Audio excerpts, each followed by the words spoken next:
What is up, everybody? And I am here in studio with Cookie as we have Jeff Cook here with us, and he said that he wants to call this morning, Get Your Morning Cooking. Get your morning cooking. Let's do it. Get your morning cooking. Get some breakfast pizza. Get yourself ready for this morning. We are so happy to be here with you inside of the Wake Up Call studios.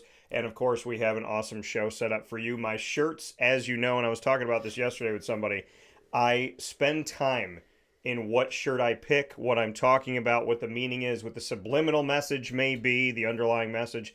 And today we're talking about the NET rankings and the quads. So I have worn my Doctor Strange shirt with all of this craziness. This might even glow in the dark, but this Doctor Strange shirt is worn in the essence of the strangeness that is now used in the algorithm. It's like using Facebook to create teams that are going to be in the at-large for the NCAA Tournament. Mon Pa's Kettle Corn and Popcorn Factory. Of course, we're going to be speaking about the NCAA, the March Madness coming up, the tournament. How do they select? What is an NET ranking? What does it stand for? What is this algorithm? What is in the algorithm? And what the heck is a quad win? You used to, I mean, when you go on campus at Syracuse, there's quads, right? Yeah. There's different quads, there's different areas. Well, picture being on Syracuse's campus and you stand in one quad and then you move to another, but then you move back to that other quad. And does this one count for the time that you were there? If you're standing within that quad when you meet and hang out with someone and have lunch, is that memory in quad one, or does it become a quad two memory later on in the season? It's confusing. We'll go through it. We're also going to talk about sports cards, and of course that segment proudly presented by GG Cards and Breaks. So we'll round out the show with our ingredients to success, a new topic and ingredients proudly presented by Avicolli's on 7839 Oswego Road in Liverpool, New York. So with that being stated, Mr. Cookie, how are you? I'm doing good this morning. Ready to rock and roll. Finally have somebody to listen to me talk about the net rankings. I've been banging my head like, why? Why won't anybody listen to me? Well, and the thing is that we were discussing it, and Cookie was like, hey, if, you would just kind of send me messages and say, why is this team here? Yeah. Why is that there? Then we saw each other at Pizza Man a few times, and you're like, I don't understand this. And then I think the real kind of like dirt under your fingernail has been Utah State. It's the Mountain West. Really.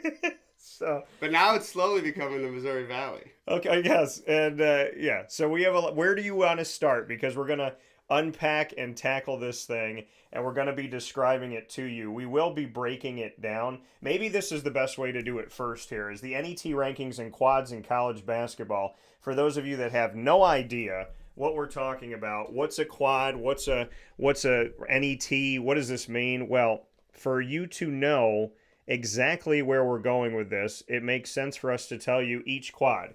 So a quad one win or loss. Yeah. Because there are quality losses, remember. Yeah. So a quad one win or loss, we have a quad one here, is a home game against a team that is ranked in the NET 1 through 30, a neutral game against a team ranked 1 through 50, or an away game going up against a team ranked 1 through 75. A quadrant 2 is a home game against teams that are ranked 31 to 75 in the NET rankings, neutral 51 to 100, and away games against teams that are ranked 76 to 135. A quadrant 3 is a home game played against a team that is ranked 76 to 160, a neutral game 101 to 200, or an away game against a team ranked 135 to 240. And if you didn't believe me that there's over 330 Division I schools, well, guess what, folks? 353. So in a quadrant 4, that's a game against a team at home that is ranked 161 to 353, neutrally ranked on neutral court ranked 201 to 353, or an away game 241 to 353. So essentially what this means, as an example, is when Syracuse played North Carolina at home, North Carolina was ranked in the top 10 in the NET. I think they were number 8 at the time.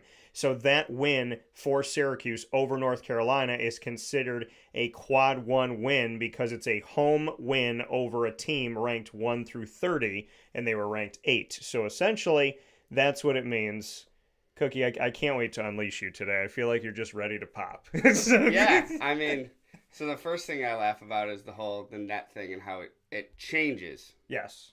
You know, it's fluid. Syracuse had a quad 1 win They were playing a quad one opponent in NC State on the road because they were 71. They were 75 at the time, so they just made the cut. So Syracuse, by doing their job, it hurt them. Yeah, Syracuse beat them, and then NC State fell from 75 to 84.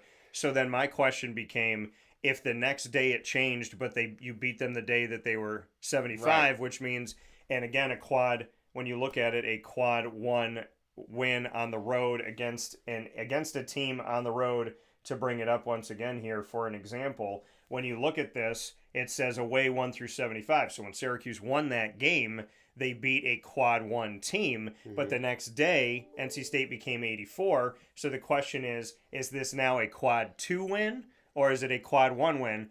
Where do they count this when they're looking at the NCAA? Do they count it at time of play, or do they look at it at the end of the season? And what if all these quad one wins had a bad end of their season? Right. Does Syracuse get punished? No, and by the looks of it, they will. But also, what I don't understand is, after that game, what made Syracuse 17-10 after they beat NC State, and NC State was 16-10. Syracuse beat them twice, and NC State was higher than that ranking. Yeah. So what used to be me growing up was head-to-head mattered.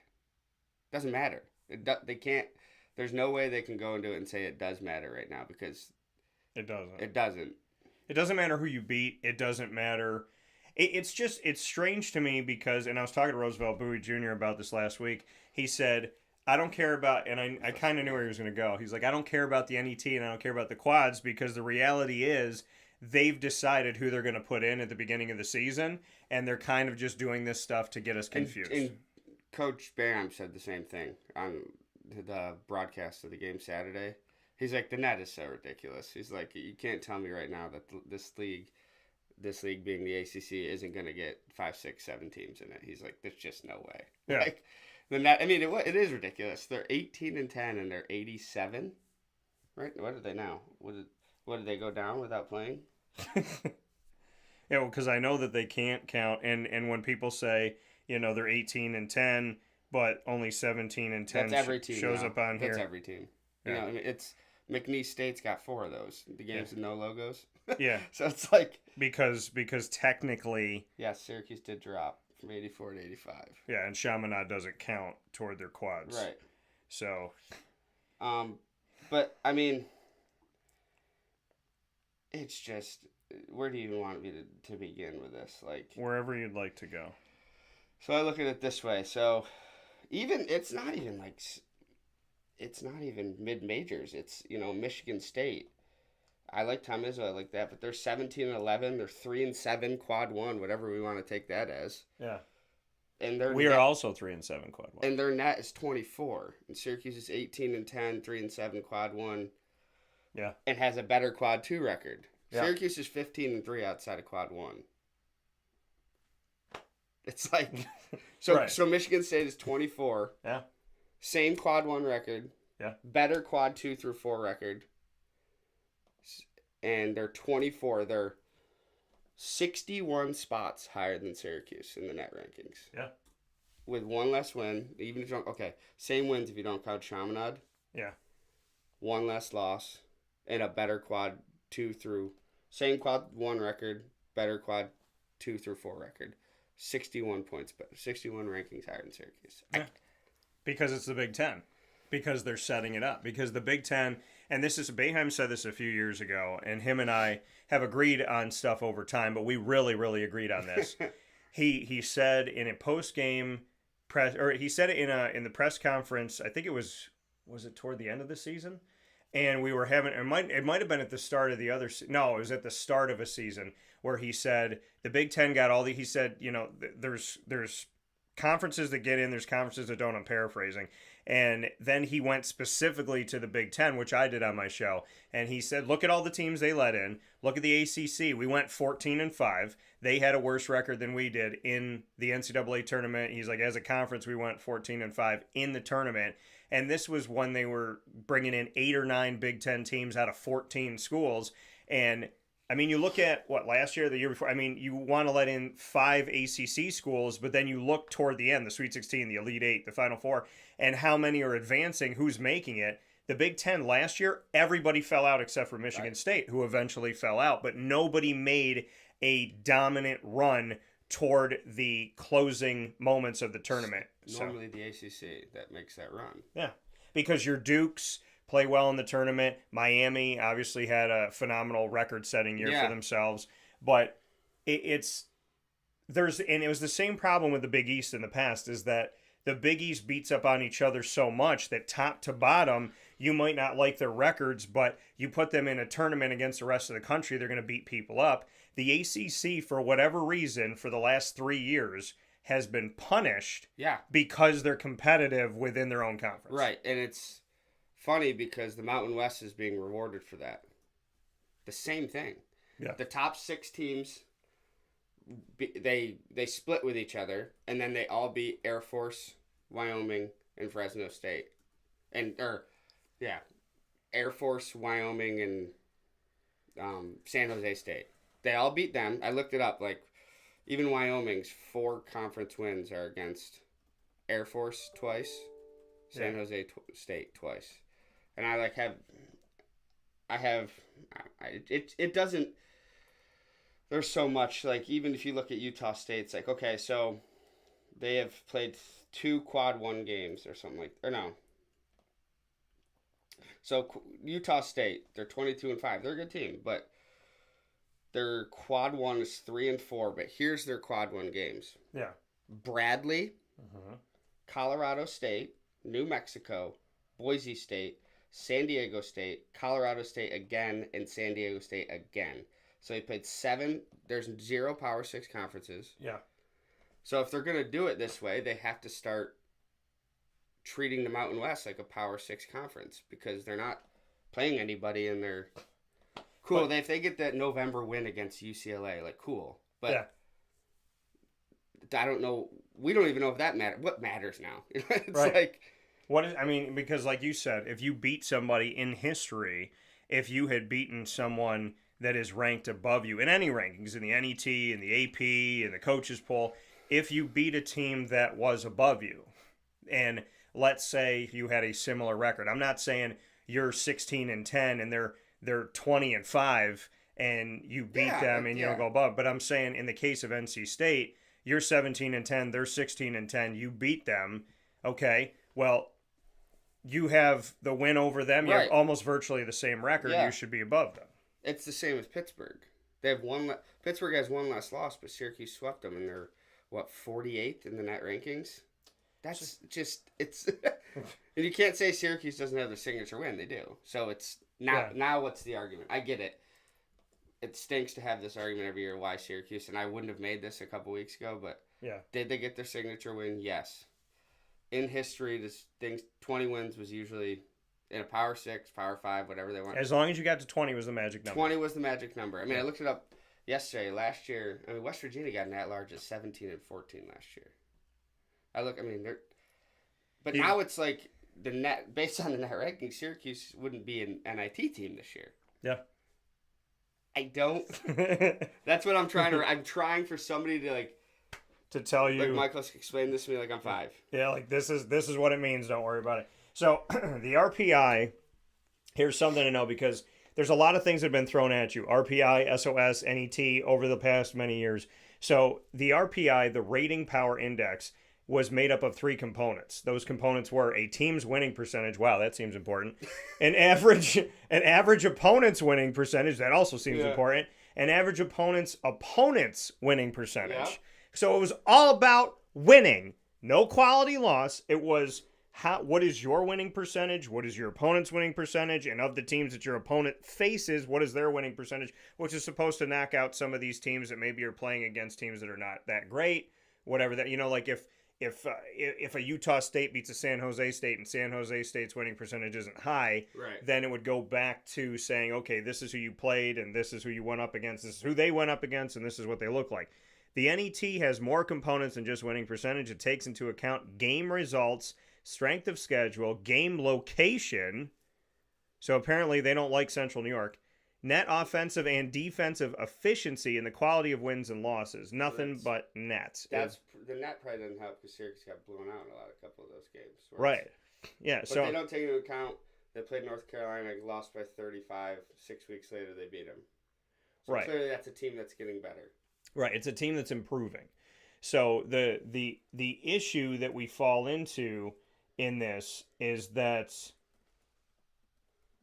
we're trying to decipher exactly what the committee is focusing on. There is something to be said about they did say that wins over quad ones and losses over threes and fours are really, that's like a focus. So if you're losing to teams that are a quad four team, they're 253 in the country, they're 291 in the country. If they see those hold a lot of weight. Quad one wins hold a lot of weight. So they want to see, like, what are you doing against the worst in the rankings and the best in the rankings, which that seems to make sense. It does, and then but you look at Syracuse's 90 being 15-3 Q2 through 4. Right. But that's the other side of it, is have they lost a quad 4 game? No. Have they, and then in the quad 2, I don't think they have a lot. They have one loss in quad 2. They have 2 out of conference losses. I believe. Tennessee and Gonzaga, correct? Those are the only out of conference, and they lost to Georgia Tech, which is a quad 3 that also beat Duke and Carolina. So they're Boston College. So they're 3-7 quad 1, 3-1 quad 2. The Notre Dame game is a quad 3, so they're 7-2 quad 3 and 4-0. So against quad 3 and 4, they're 11-2, and against quad 1 and 2, they are 6-8. So not a winning record, but they're but the quad 1 is 7 of those 8. Right. So they're really 3-1. Yeah. So it's okay, but then we dive into, we have Xavier. This one. Have you seen this one? I have not seen Xavier. Is 13-14 with a net of 64. 13-14 with a net of 64. They're 2-10 in quad 1. So they're just saying, you're a Big East team. We feel bad for your. They're 2-10 quad 1. Yeah. 5-2 quad 2. 0-2 quad 3. And 6-0 quad 4. That's what they have. They're 2-10. So quads 1 through 3. Yeah.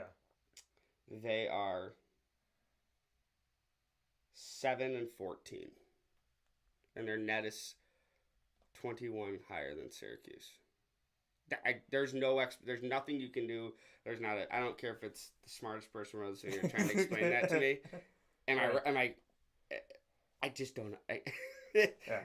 We did get some notes that came in here. The Georgia Tech loss was an absolute dagger. Oops, sorry. The Georgia Tech loss was an absolute dagger to the resume and team's momentum. We all got to agree that the game at Clemson is a must-win for many reasons for this team to be in position to make the big dance going into the ACC tournament. Well, Greg, to answer your question, or to respond to your thought, I don't think Syracuse should be losing any of the next 3 games. No. They have Virginia Tech at home tonight, and then they're going to finish the ACC. They're going to finish conference play, finish the regular season on the road with 2 games. Now, when you look at Syracuse's schedule to see, is there any hope that Syracuse could potentially move up this thing? Or will Syracuse beat these teams and then they'll move those teams Clemson down? Clemson will be a quad 1 regardless if they beat them. Because they're not going to drop to 75, and it's on the road.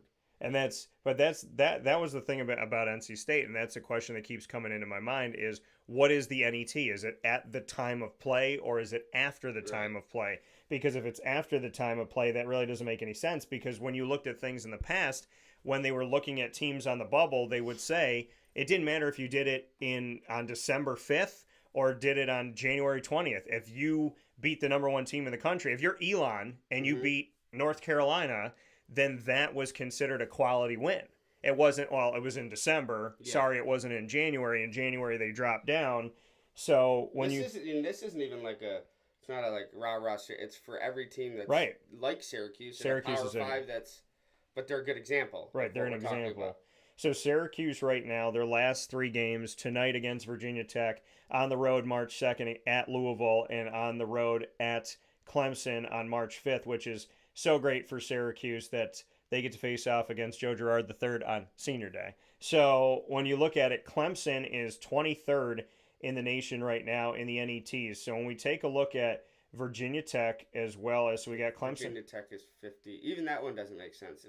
They lose to Syracuse, losing it, whatever. But how is Virginia Tech at 15-12 56 in that ranking. Right. They're 15 and Let's 12. see what They're 1-8 on the road. They're 12-2 at home. They're 3-8 in quad one, which is worse than Syracuse. 2-2 in quad two, which is worse than Syracuse. 4-2 in quad three. Syracuse has 3 more wins than that, and they're undefeated against quad four. So I mean, I guess that if you look at that, yeah. Syracuse is better in every. Yeah. Well, it's San Francisco, who's next, who's 57th. They are ranked higher than Syracuse at 57. They're in the West Coast Conference, and apparently this is all that matters. They're 0-5 against quad one, but they're 13-0 against quad four. Yeah, that's all that so matters. Apparently, as long as you're undefeated in quad four, you're in good shape. They're but Syracuse 1-7 is also quad 1 through 2, quad 1 and 2, and they're 20-0 quad 3. And they have not won a quad one game. They're 0-5. Right. So their quad 3 and 4 wins should put them in the NIT. They're 20-0 against quad 4. So that means of their 21 wins, 20 of them have come against quad 3 and 4, yet they're ranked in the top 60 in the NET. And I wonder who those quad 1 games really are. Yeah, like who? Gonzaga, St. Mary's, they've lost to them. So we got Clemson, we got Virginia Tech, and I'm looking for Louisville. So Louisville's down the road here. Let's see where they're at. That's Louisiana. Where be it Louisville? See, the Georgia Tech one is a killer because the Georgia Tech is ranked so low. And Notre Dame, if they had lost to Notre Dame was 142. But so. I think if they lose tonight, whatever. If they win out, I don't know how you can leave a 21. Is Louisville really below Wofford? I don't want to believe that's true.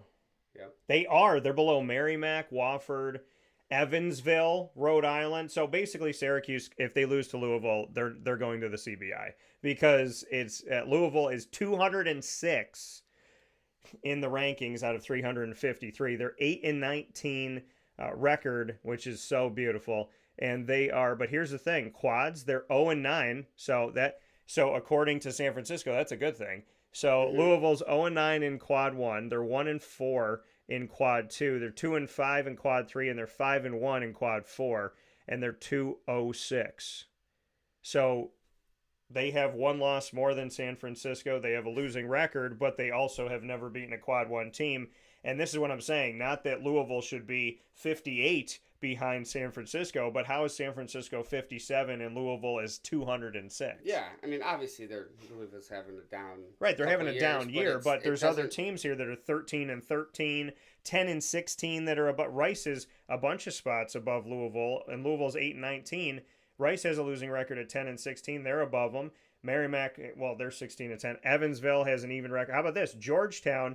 So Louisville's 8-19 overall. Georgetown is 9-18. So they have one more win, one less loss. Louisville's 206 and Georgetown's 198. So what separates the two of them? They have Georgetown has one more quad one loss. They're 0-10, and so they haven't won a quad one game. They haven't won a quad two game. They're 1-1 in quad three, 8-1 in quad four. So even in those cases, in the separation of almost 10 spots, what's the difference between Georgetown's overall record, Georgetown's record against quad, and they have one more loss to quad one, so why wouldn't Georgetown be 207? Because they're in the Big East? Yeah. There has to be something in the NET rankings that factors in, we like this conference, we don't like this Xavier's conference. Xavier's their example. Yeah. Xavier's 2-10 now. I mean, they're 7-14 outside of the quad 3 and 4, and they're 60. They're on the bubble. Like, if Xavier wins out to get to 16-14, they will get an at-large bid. Yeah. Well, and that's, they also said, like, do you factor in history? What's their history? Well, I mean, Xavier in the tournament, they have made some runs. So, you factor in history. But if you're going to factor in history, then you have to factor in Syracuse's history.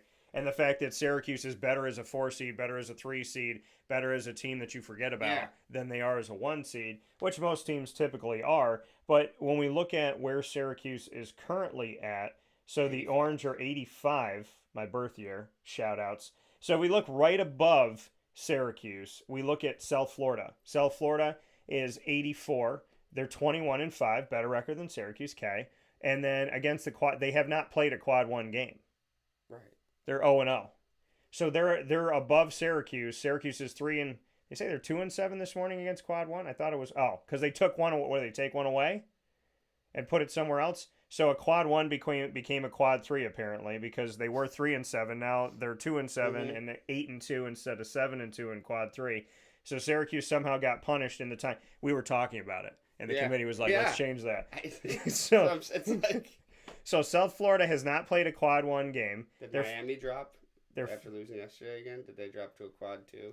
Miami. So Miami is 2-8 against quad one, 5-3 against quad two, 2-2 against quad three, 6-1. They are below Syracuse. No, but is that the law? Is that where it changed? Because Syracuse beat Miami. Was that the one that changed from quad one to quad two? Maybe because they moved them down. So basically, you get punished if you beat a team. You have to root for them to win for the rest of the season. So every team you beat on your schedule of your 30 games, you have to pray that every one of those teams stays good. Correct. And that they win their games, or that they're named San Francisco. Correct. Yeah. Or Xavier. Yeah. So I mean, if you look at, and this is not an attack on any specific school or team, it's making an example of things that make no sense. Like South Florida, I cover South Florida, but South Florida has not played a quad one game. 5-3 against the quad two. Syracuse has a better record against quad two. Well, they have better winning percentage, I should say. 6-0 against quad three. Okay, so they don't have any losses to quad three like Syracuse does, but they have 2 losses in quad four, which I think hold more weight and should hold more weight based on what I was reading. So Syracuse should be above South Florida. Let's look at Yale, who's above Syracuse. Ivy League Yale, 16-8. Syracuse is 17-10 because the win over Chaminade does not count because they're not a Division I team, so it doesn't count in the NET rankings. So Yale, 16-8. Yale is 0-3 against the quad one, worse record than Syracuse. 2-2 against quad two, worse record than Syracuse.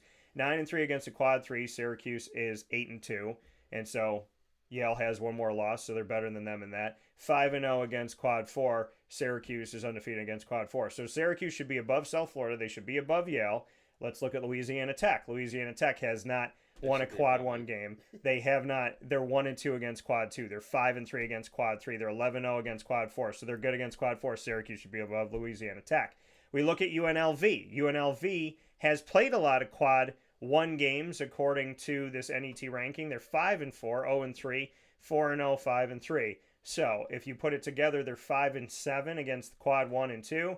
Syracuse is now considered 5-8. So I guess you could keep UNLV above them since Syracuse lost one of their quad one wins. Look at the quality of the quad. Those quad ones are the rest of the Mountain West. Right, and again that plays into these are considered 9 quad one games because the Mountain West is considered better than the ACC. So where does this factor in the algorithm that the Mountain West has so many more quality games than Syracuse would have in the ACC? I think there's something to do with people. There has to be a little bit of like love the Cinderella story. Let's try to pump these schools that the air is different. Though. Yeah, they might like the air up there. But it's like that's the thing too. It's UNLV's 14-10.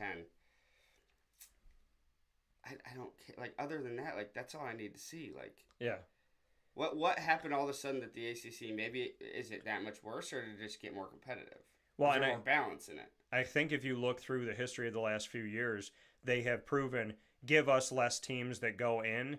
They give us less bids, and we'll still go farther than the teams you give more to, or the schools you give more to, the conferences. So if you give the Big Ten 9, you give us 4 or 5, we're still getting farther. So we have half the teams, right, but we're advancing farther. This is how I look at it. If you're going to punish some conferences, build up others, then the ACC, you've punished them the last 2 or 3 years. They've responded to your punishment by winning, which in my world would mean that if you really do care about prior seasons, like they seem to care about the Big Ten for whatever reason, then the ACC, they should look at it and say, we punished you, we made it harder for you, and you still won. So if anybody's going to get the extra bids, it's the ACC because the ACC proved them wrong. The Big Ten didn't prove anybody wrong. They didn't prove me wrong. No. They proved the committee wrong. Mountain West, other than San Diego State, Mountain West didn't win a game. So now they're just basing it all off San Diego State's nice run. They're saying the next San Diego State. But like the other teams were all 12 seeds to lose to 5s. 11s to lose. That's what they were last year. It was They were the 4 seed and the 5 seed. They got knocked out. You want to get really excited? Guess who's above Syracuse in the rankings? Yeah, We're using Syracuse as an example here, but just guess for you fans out there. UC Irvine. Yeah, tough gym. Big West. 19-8 record. 10-0 at home. 6-8 on the road. 3-0 on neutral. Has not won a quad 1. 0-3. 1-2 against quad 2. So their record against quad 1 and 2 is 1-5. 5-1 against quad 3, and they have 2 losses against quad 4 where they're 13-2. Of their 19 wins, 15 of them are quad 4 wins, but they are ranked multiple spots above Syracuse. So that tells me that non-Power 6 teams are getting credit for the Q3 and Q4 that the Power Right. 6. So basically, is this what it is? That the Power 6, which is at this moment, for argument's sake, the Big 10, the Big 12, the SEC, the ACC, the Pac-12, and the Big East. Right. And then you're looking at the rest. So when you look at this, are we essentially saying to the Power 6, you all have to play Duke, Kentucky, Ohio State, like we need you all to play each other all season long, and you have to win every single game. You have to win all your quad 1s, you have to win your quad 2s, and then saying to the Big West and to the Mountain West and to the CAA and so on and so forth in the Ivy League, if you win your quad 3s and 4s, that looks good. To the Power 6, you got to win your 1s and 2s. Are we literally separating and saying to the conferences that are not quote unquote power, just win your quad 4, and to the ones that are power, win your quad 1? So that's like if you say, okay, small market Major League Baseball teams, like you do this, yeah, but you guys have to do this, you big market right. teams. So they're all going to the same tournament, but there's a different criteria. I don't get it. I mean, go just to make. I mean, you can look at all these. Look at Bonaventure. I love the Bonnies, but they're 17-10. They're 0-4 quad 1. Yeah. So they're 3-2. Cool. I mean, quad 4 is good. But quad 2 through 4, they're what? 17-8. 17-8. Syracuse is 15-3. St. Bonaventure plays in the A10. They have no quad 1 wins. Yeah. They're 71. It doesn't make sense. So St. Bonaventure has a shot to get in. Correct. And where Syracuse does not. Now we look at Samford in the SoCon. Record 23-4 overall, better than Syracuse. Quad 1, they've only played one game, 0-1. Quad 2, 3-1. Quad 3, 7-2. Quad 4, 13-0. I think we figured out the algorithm. You know, did you ever watch the movie Man of the Year, where Robin Williams becomes president, and it was with this new digital system of voting, and in this new digital system of voting, there was like a glitch, and there was some type of an issue in the digital system. So he won, but it was like if you hit something, it would vote for him. It would like jump something. Oh, okay. So I think we might have figured out the glitch in the algorithm. Is that when the teams were input, these teams were input as, let's say, Group A, and these teams were input as Group B. The Group A teams have to win this criteria. The Group B, because it looks like all these ones that are above Syracuse, the Samfords, the UC Irvines, and whatnot, their records are substantially great against Quad 4. So there's clearly it's a different playing field. Right. Because if you look at, 90% of the Power 6 teams that are 18 wins or higher, their Q3 and 4 records are probably, a lot of them don't have any losses in the Q3 or 4.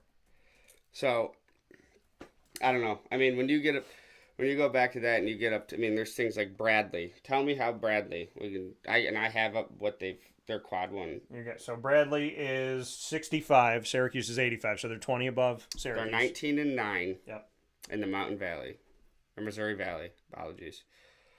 They're 1-1 quad 1, but here's their quad 1 games. Utah State they beat in, I believe, November, and they lost to Indiana State. So Indiana State's a quad 1, but again, we can go back to that. They lost to Michigan State. They made since when does a Missouri Valley 6-loss Missouri Valley team? Yeah. That used to be like you couldn't lose 6 games to get a bid. You'd have to, Missouri Valley, 10 years ago, you had to go, 31-3 to get a bid, maybe? Yeah.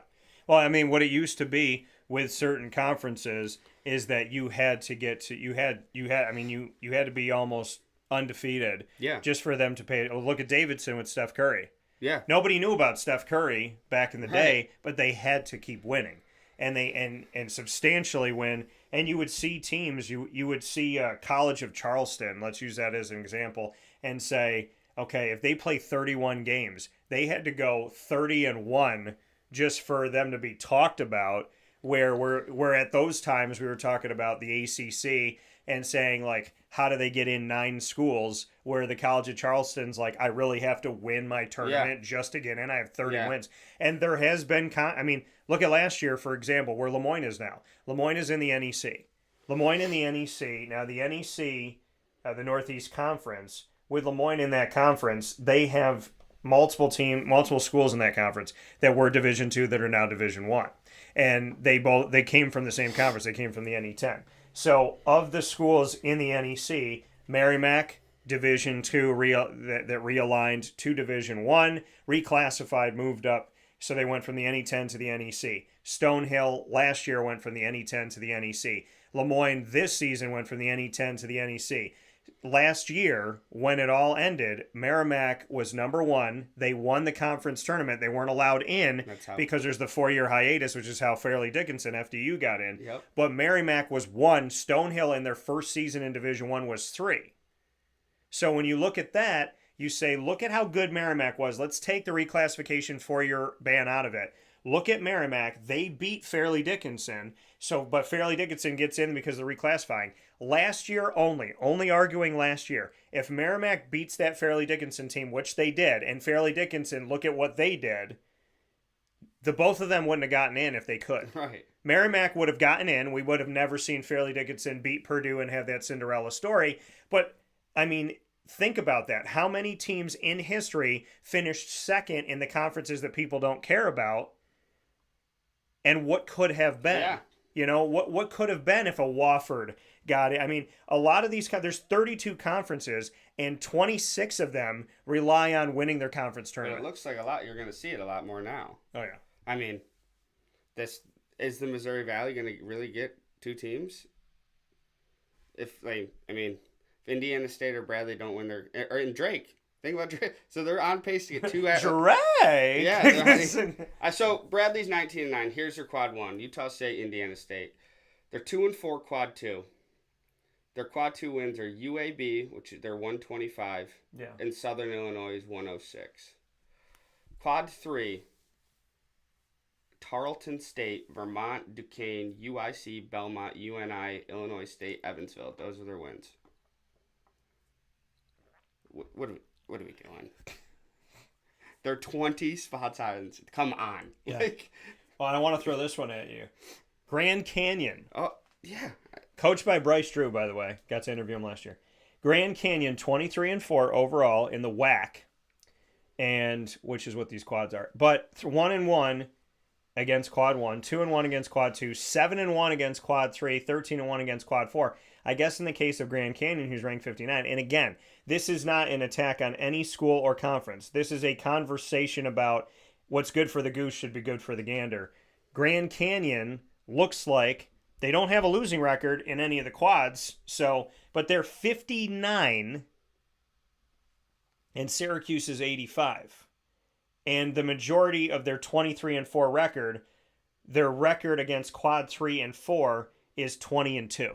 So again, there's this growing reality that when we look at these things, like in the case of Grand Canyon, that the majority of their overall record, when they say, well, Syracuse is 17-10, Grand Canyon is 23-4, my argument back is your 23 wins, 20 of those 23 wins came against quad 3 and 4. Yeah. And this has been a running similarity through this all. We've been able to see these parallels of, okay, this team's got a better record than Syracuse, but 21 of their 23 wins, 20 of their 23 wins are coming against quad 3, quad 4. The majority of them coming against quad 4. How many times have I told you? 13-1, 13-0 of these teams against quad 4. So Grand Canyon looks like they're being boosted by quad 3 and 4, and Syracuse should have beaten, is the way I understand it, is because Syracuse is in the ACC, they should have beaten every ACC school, Right. no matter where they were quadded. Right. Yep. Yep. I mean, here's Iowa. They're 16-12. They're 60. Yeah. They're 2-8 quad 1. Uh-huh. They're 5-3 quad 2. Yeah. 3-1 quad 3. Mm-hmm. Syracuse is 8-2 quad 3. Right. So if we're going on the mid-major scale, Syracuse is way better because they played. And then Iowa's what, 6-0 and Syracuse 4. So Syracuse has. Why isn't Iowa getting punished though? Because Iowa's in the Power 6. So why are they 60? Correct, Syracuse is it's the Big 85. Ten. Because it's the Big Ten. Yeah. Because the Syracuse is 2-7 in quad 1 as of right now. Iowa's 2-8. The quad 2, they have more wins than Syracuse, but more losses than Syracuse in quad 2. Quad 3, Syracuse is substantially better. In quad 4, they're the same. So Iowa's 25 spots above Syracuse, where in every single quadrant, Syracuse is better. Correct. So then it must factor in the conference. It has to. And do you think? Obviously, I don't think these algorithms do. But do you think that the ACC will be punished this year? Maybe they weren't. They kind of were last year, but now that the big three coaches are gone, I think and that's. But these are all the things that are this like is the human element that's the committee's going to look at. There's no Coach K. There's no Roy Williams. Now Hubert hasn't been punished. I think maybe last year he was punished a little bit at times, not coming in. I think they were preseason number 1. But I don't think North Carolina's punished. I don't think Duke is punished. I think that there is a Syracuse because I think a 20-win Boeheim team will always be considered. Always. I think that except for 1 year, and I forget exactly what the year was, but this was the craziest thing in the world. And I know Syracuse fans are going to cringe when I say this, but the committee, I think it was the committee chair at the time, they asked him a bunch of questions, and they said, hey, just out of curiosity, why not teams like Syracuse? Why didn't they get in? At the time, Syracuse had 20 wins, Duke had 19, and Indiana had 18, and they let Duke and Indiana in. Now, Duke and Indiana both lost in the first round. But when they look back at that and they asked him, and I'm paraphrasing, but he said something along the lines of, difficult, to just look at these teams. It's so hard, it's tough. Just gas bagging. And I was like, okay, sit with me. And I said this yesterday about the college football playoff. There was this criteria in 2020 in the COVID year, and they said Ohio State got in on this criteria. Cincinnati didn't. This was the criteria. Yeah. So the criteria of both of these schools are in the state of Ohio. Mm-hmm. And this is going to play back to what we're talking about today. Both of these schools are in the state of Ohio. They said you got to win all your games. Ohio State won 5 because they only played 5 before their conference tournament. They won 5 in the regular season. Cincinnati won 8 because they played 3 more games. They said, okay, you got to go undefeated. They both went undefeated. You got to win your conference championship. Ohio State didn't qualify for the conference championship, but they changed the rules and said you had to win 6. Oh, no, it's Ohio State. You only have to win 5.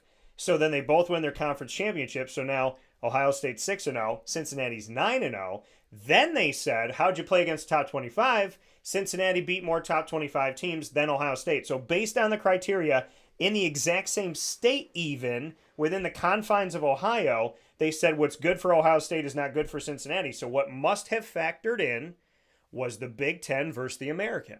Yeah. Which is what we're talking about here. There has to be a conference factor. But it's also, right now, it's flipped for smaller. Right. But where's the cutoff, I guess, is the question. It's the SEC. It's really, the ACC is ranked 6 in terms of Power 6, in their eyes. Yeah. I think it gets a bad, and I'm trying to not have the bias, and this isn't, like I've said, it's not just a Syracuse thing. It's the schools historically we've never seen a team like Bradley and Pittsburgh have the same amount of losses and be almost very similar in net.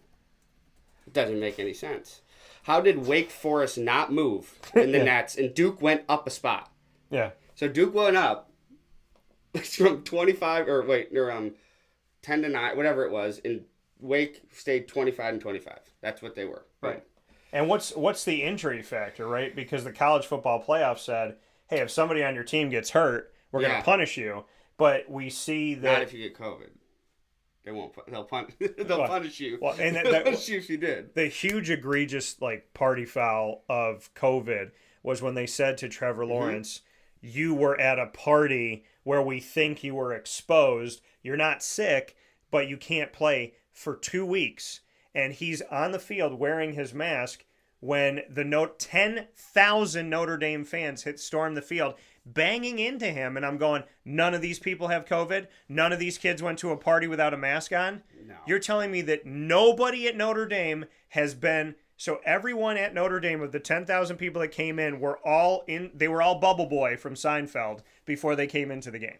Yeah. I didn't know. There's a special set of COVID rules. Couldn't spread on outside, but what do we know? Yeah. What do they say? That I guess it can't spread on college campuses. Exactly. So I actually have this from I looked up the 10-plus loss Power 6 at-large seeds from last year that got at-large. Cookie, I love the fact that you have gone so... Like this, he's up at 4 a.m. doing these things. And I just look at it like I mentioned to you. Like, and I'm gonna go back on the positive side of this. I think what Roosevelt Bowie said is true. Yeah. I think it's... That the decisions are kind of already made. I mean, unless we're going to see multiple Power 6 teams with 20-plus wins knock it in for the first time, I think that's when you're going to... Is that like what coaches are waiting for to speak up when it does happen? Yeah. But like that's what... Like look at... These are all the teams... Like that's a... You don't have to look at... That's list of Power 5 with 10-plus... I mean, 1913, they got a 6 seed. Yeah. 1914, like... So I think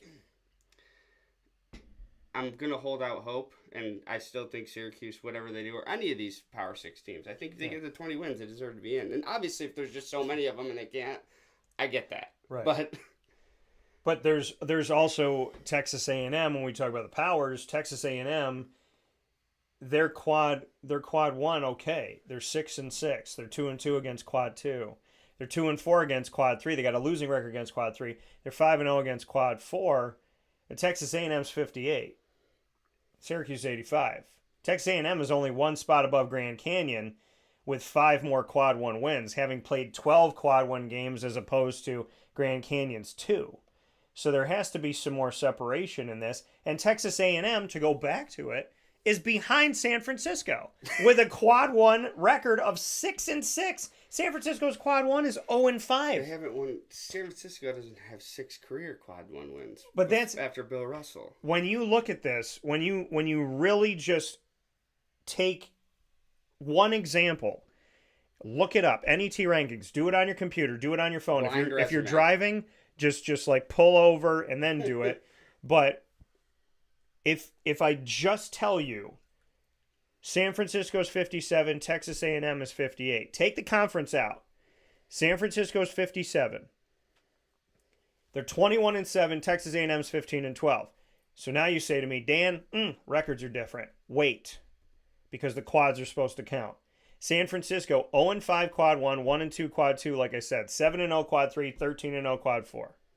Texas A&M 6-6 quad 1, 2-2 quad 2, 2-4 quad 3, 5-0. So they've been punished for their quad 3, but they haven't been boosted for their quad 1, where San Francisco hasn't been punished for their quad 1, but they've been boosted for their quad 4. So we're actually seeing this world where there is this dichotomy, I guess I'm going to call it, is that in San Francisco's case, no punishment for quad 1, boost for quad 4. Texas A&M, no punishment or no reward for quad 1, punishment for quad 4. So it looks like this is set up to try. And now I always wanted more teams in that weren't in the quote unquote Power 6, but I wanted them in fair and square. Yeah. This is not the way I wanted to do it. So I'm kind of like getting what I want, but I'm not getting what I want because I don't see, like, if Texas A&M has 12 games against quad 1 and 50% of the time they're winning them and San Francisco doesn't have one, yes, I would love to see San Francisco come into the tournament and make it to the Sweet 16, but I think Texas A&M has proven that they can have a better shot at it, so why play 30, 31 regular season games if you've already told me San Francisco, as long as San Francisco can hold serve against quad 4, Texas A&M might not get the spot over San Francisco. Right. And I want... Quad 4s are going to be in the tournament. What'd you say? None of the Quad 4s are going to be in the tournament. Right. Exactly. Yeah. So if you're promoting a win over Quad 4 teams and Quad 4 teams aren't going to make it, remember the RPI and what it said. We take a look at your winning percentage, your opponent's winning percentage, and your opponent's winning percentage. So in the case of San Francisco, they're going, wow, you did great against Quad 4, but we don't care about them. Yeah. Right. That's what the RPI would have said. Correct. Yeah. And I think everybody's confused about it. I don't think it's just, I think everyone's, I think you're going to see frustration this year when it all boils out and you see. Colorado's 1-5 against Quad 1. They're 32. Syracuse is 85. Indiana State 1-3 against Quad 1, and they're 33, and Syracuse is 85. All I'm saying, I'm not saying make Syracuse 34. I'm saying, could you not make Syracuse 64? And I kind of look at, like, if the Pac-12 or the Big 12, Texas is 40. Yeah. They're just a better team than Indiana State. What happened to the eye test? Yeah. Like, Texas is just a better team than Boise State, Indiana State, in my opinion. They are. The Big 12 is a great conference. I want to look at the top 10, and we're going to do that after the break here on Wake Up Call with Dan Tortora, where sports truly meets that thing called life. We'll take a step aside here. We got Cookie here with us this morning inside of the Wake Up Call studios. Myself, Dan Tortora, a.k.a. DT, and Mr. Cookie, Jeff Cook. We'll be back right after this on Wake Up Call. More conversation on trying to figure out the algorithms. Listen, this morning my goal is to figure out the NET, Facebook, or what I'm going to have for breakfast. And the third one's probably the one that's going to work. So we're going to take a step aside. We'll be back right after this, where sports meets life. Thanks for being here. Hi, this is Amy from Mother's Cupboard, home of the whole frittata. We are open daily 6 a.m. to 1:30 p.m. For takeout orders, call 315-432-0942 and tune in to Wake Up Call with Dan Tortora for our monthly food challenge and try our Wake Up Call signature menu item available 7 days a week. Here at Mother's Cupboard, we are Central New York, and it's our honor to serve you.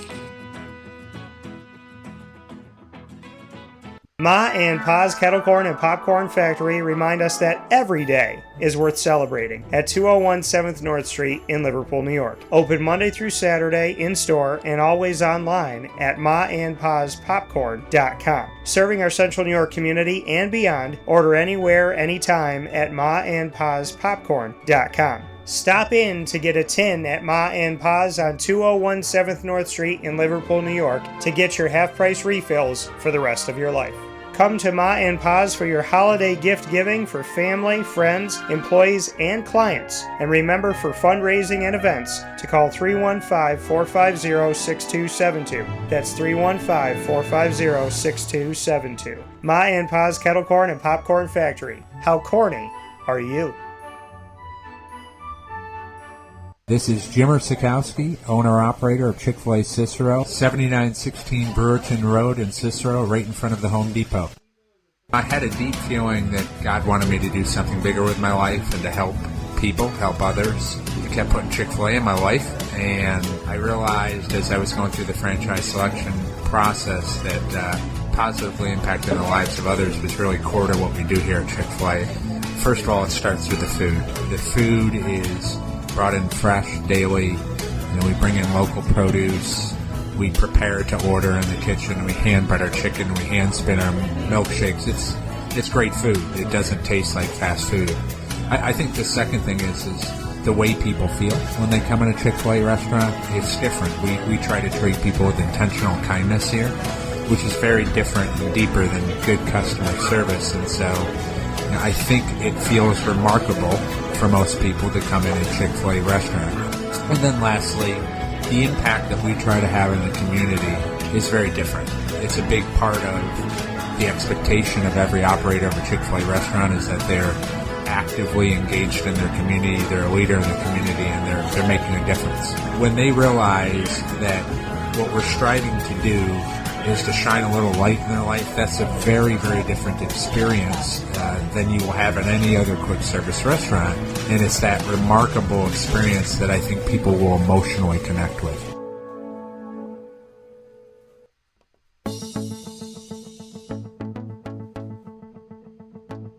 Avicolli's, located on the corner of Route 57 and Wetzel Road in Liverpool, New York, has been your trusted neighbor for decades. Located just steps from Liverpool High School, we're happy to have the Liverpool Warriors on-site, on-location broadcast at Avicolli's through Wake Up Call with Dan Tortora every single month, featuring student athletes, coaches, and administration throughout the year from Liverpool High School. Head out to Avicolli's today on the corner of Route 57 and Wetzel Road in Liverpool, New York, open Tuesday through Sunday for lunch, dinner, and drinks. We'd love to see you out there, and of course you can call them at 315-622-5100 for takeout, delivery, and catering. That's 315-622-5100, and also find them on myavicollis.com. That's myavicollis.com.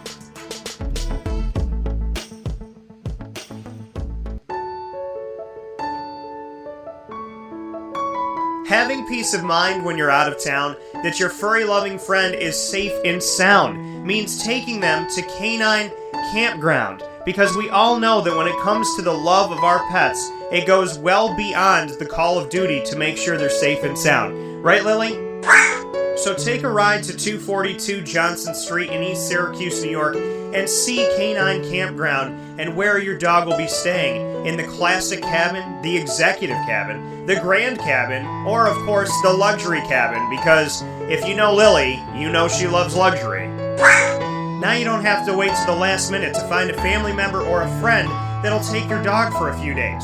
Call Canine Campground at 315-299-4013. That's 315-299-4013. Their drop-off and pickup times are Monday through Sunday. Check K9campground.com for more information. That's the letter K, the number 9, and campground spelled with a K.com. K9campground.com. When you're going out of town, bring your dog to Canine Campground.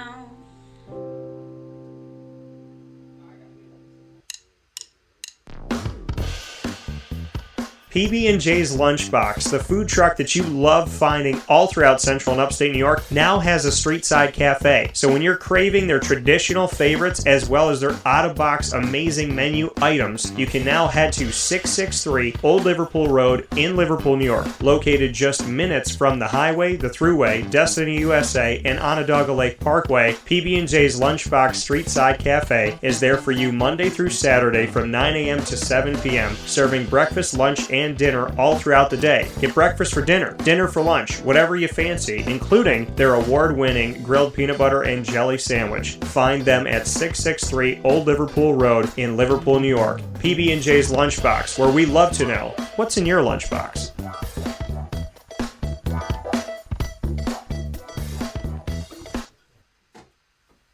Welcome back here to Wake Up Call with Dan Tortora, where sports truly meets that thing called life. We appreciate you being here every Monday through Friday from 9 a.m. to 11 a.m. Eastern Time. We thank you so much for being a part of the show, and we are very happy to be here in studio with Jeff Cookie Cook here hanging out with us, as he liked to call this morning, cooking in the morning. So we're here to be cooking with you, where I promised you in our conversation inside of Ma and Pa's Popcorn.com's What's Poppin', to speak on the NCAA Tournament coming up, men's Division I, and men's and women's Division I, Division II, Division III. We got JUCO, all these things going on. USCAA, hopefully for Bryan and Stratton College of Syracuse. A lot of great stuff for the postseason of college basketball. And we have been talking about the NET rankings and the quads and why is this here and why is this not here. Let's look at the top 10. So this was something that I wanted to do because we've been, I think our arguments definitely, when we look through, who is where and why are they here and what's going on, I mean, it used to be win the games in front of you. And some teams are doing that and they're being rewarded. Some teams are not and they're being rewarded. And so let's look at Houston. Houston's number 1. Now, Houston in the Big 12, and I want to give you an overview here so that we not only look at their games, but we actually look at who did they play and what did their schedule look like. Can you bring up Houston on yours? Mm-hmm. So he's going to bring up, Cookie's going to bring up Houston. I'm going to tell you what it looks like. They're in the Big 12, first season in the Big 12. Now, keep in mind, they were the top team in the American for the last few years. This is their first season in the Big 12. They are 24-3 overall, 5-3 on the road, 4-0 on neutral ground, 15-0 at home. Quad 1, 7-3. Quad 2, 6-0. Quad 3, 4-0. Quad 4, 7-0. And they're considered number one right now. So Houston, let's go to their quad 1. So they got wins over Dayton on neutral court. They have a win over Xavier. So they're considered a quad. There's a quad 1. They got a win on the road against BYU, a win on the road against Texas, a win on the road against Cincinnati, a win at home against Iowa State, a win on the road against Baylor. Those are their quad 1s. Their quad 2s, where they have not lost, they beat Utah, Texas A&M, Texas Tech, UCF, Kansas State, and Texas. Their quad 3 loss is to Montana, speaking of Houston. They just went down. Oh, they just went down. Oh, pardon me. Their quad, oh, they don't have a quad. They have 4-0. That's right. So they have all 4 wins against a quad 3. Their quad 4, they are 7-0 as well. So, yeah, I mean, There's look, no arguing it. there's no arguing Houston, but we look at Purdue, who's ranked 2 in the NET, Big Ten, 25-3. They have one more win overall than Houston. They're 6-3 on the road, so they have one more win on the road than Houston, 6-3 to 5-3. They're 5-0 on neutral, one more than Houston, is 4-0. They're 14-0 at home. Houston is 15-0 at home. Quad 1, they're 9-3. Purdue is 9-3 to Houston, 7-3. They're 7-0 against Quad 2 to Houston, 6-0. They're 6-0 against the Quad 3 to Houston's 4-0, and they're 3-0 against Quad 4 to Houston, 7-0. Shouldn't be punished for playing less Quad 4 than Quad 1. So based on this argument, Purdue should be number 1. Based on everything we've said, Quad 3 and 4 is getting a lot more, but it's circumstantial. Right. It's circumstantial to the team, but in strictly looking at the top of the heap, I would imagine, as we're sitting here looking in the top 10, but we're going to see if there's a pattern, Purdue should be number 1 over Houston based on they have almost the exact same record, but Purdue is better, a little bit better overall, a little bit better on the road, a little bit better on neutral, a little bit better Quad 1, a little bit better Quad 2, a little bit better Quad 3. So I shouldn't even matter Quad 4 because they're undefeated there. It's not like they lost. UConn is 3rd, Big East, 25-3, same record as Purdue. 6-3 on the road, same record as Purdue. 4-0 at neutral ground, which is one less than Purdue. 15-0 at home, which is one more than Purdue. 9-3, same quad 1 record as Purdue. 5-0, 2 less than Purdue, but they're both undefeated. 2-0 against quad 3, 9-0 against quad 4. So in this case, it looks like UConn's punished that they played more quad 4 games than they played quad. And Houston was rewarded over Purdue for their quad. Right. So Houston was rewarded for quad 4. Purdue was punished a spot for playing 4 less quad 4, and then UConn was punished for playing more quad 4. So in the top 3, it doesn't make sense that the only difference between Purdue and Houston is that Houston played more quad 4 games. They're 7-0 to Purdue's 3-0. So Houston is bumped up for winning more quad 4, but UConn is bumped down for winning more than the both of them. Correct. Yeah, and then if you look at, I don't. This is where it has to factor in the conference. They love the Tennessee. Well, but it would. But then you have Arizona and Tennessee both at 21-6, and Arizona's ahead of them. And look at their quad 1. I mean, Arizona's quad 3. Right. Arizona's 7-3, so they're the 4th ranked team in the country. 7-3 against quad 1, 4-2 against quad 2, 7-1 against quad 3, 3-0 against quad 4. Tennessee, as you mentioned, 5-5 against quad 1. 6-1 quad 2, 5-0, 5-0 for quad 3 and 4.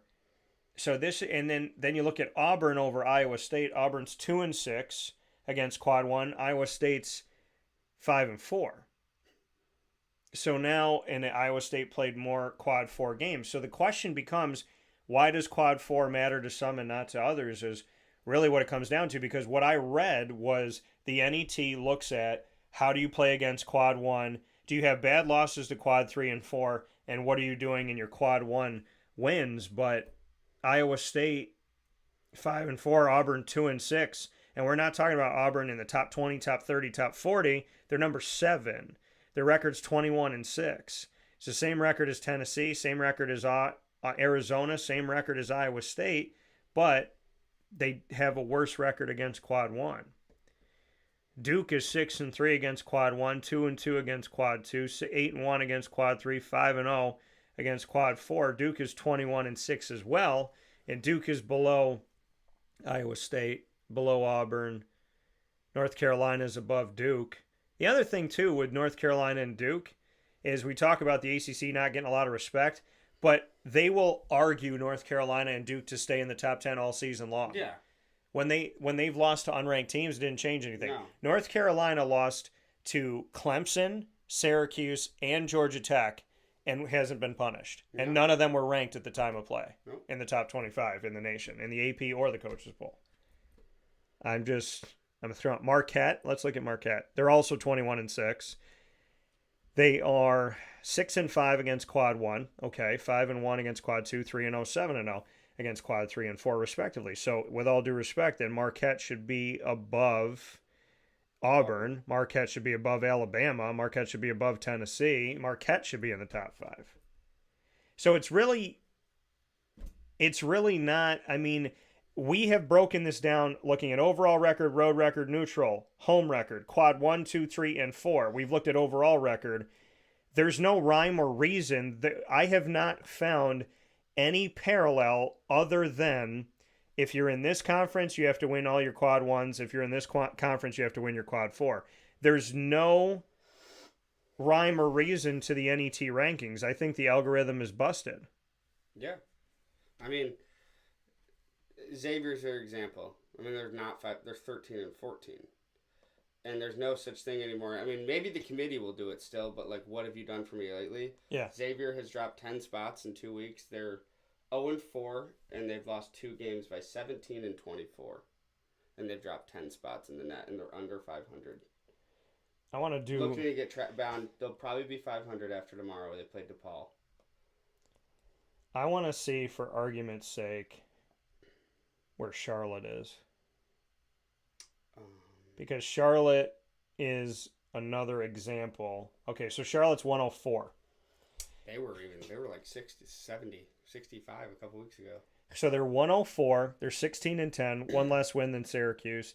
4-7 on the road, 1-2 neutral, 11-1 at home. 0-3 against quad 1, 2-3 against quad 2, 6-4 against quad 3, and 8-0 against quad 4.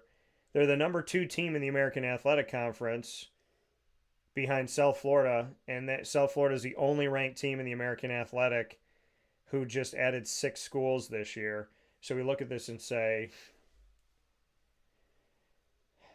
14 schools, and they might get 1 in South Florida. But Charlotte, so their next highest ranked is Charlotte at 104, and my question to the committee is, if Charlotte was in the Colonial Athletic Association, in the Missouri Valley, in the Mountain West, would Charlotte be in? Yeah, and you can make that argument for a lot of the. I mean, because why is the American being punished? The American they weren't has until given Florida them... Atlantic started to tumble a little bit. Yeah, I mean, I even look at it. Go back to that net where it had. Well, where's FAU now? I think they're like 30. They're in the 30s. So FAU, Florida Atlantic is 36 now. So they're 21-7, 4-5 on the road, 6-1 neutral, 11-1 home, 1-1 against quad 1, 6-4 against quad 2, 7-0 against quad 3, and 7-2 against quad 4. So essentially what I'm learning here, with them being almost 50 spots above Syracuse, is that Syracuse should just play as few quad 1s as possible and win them.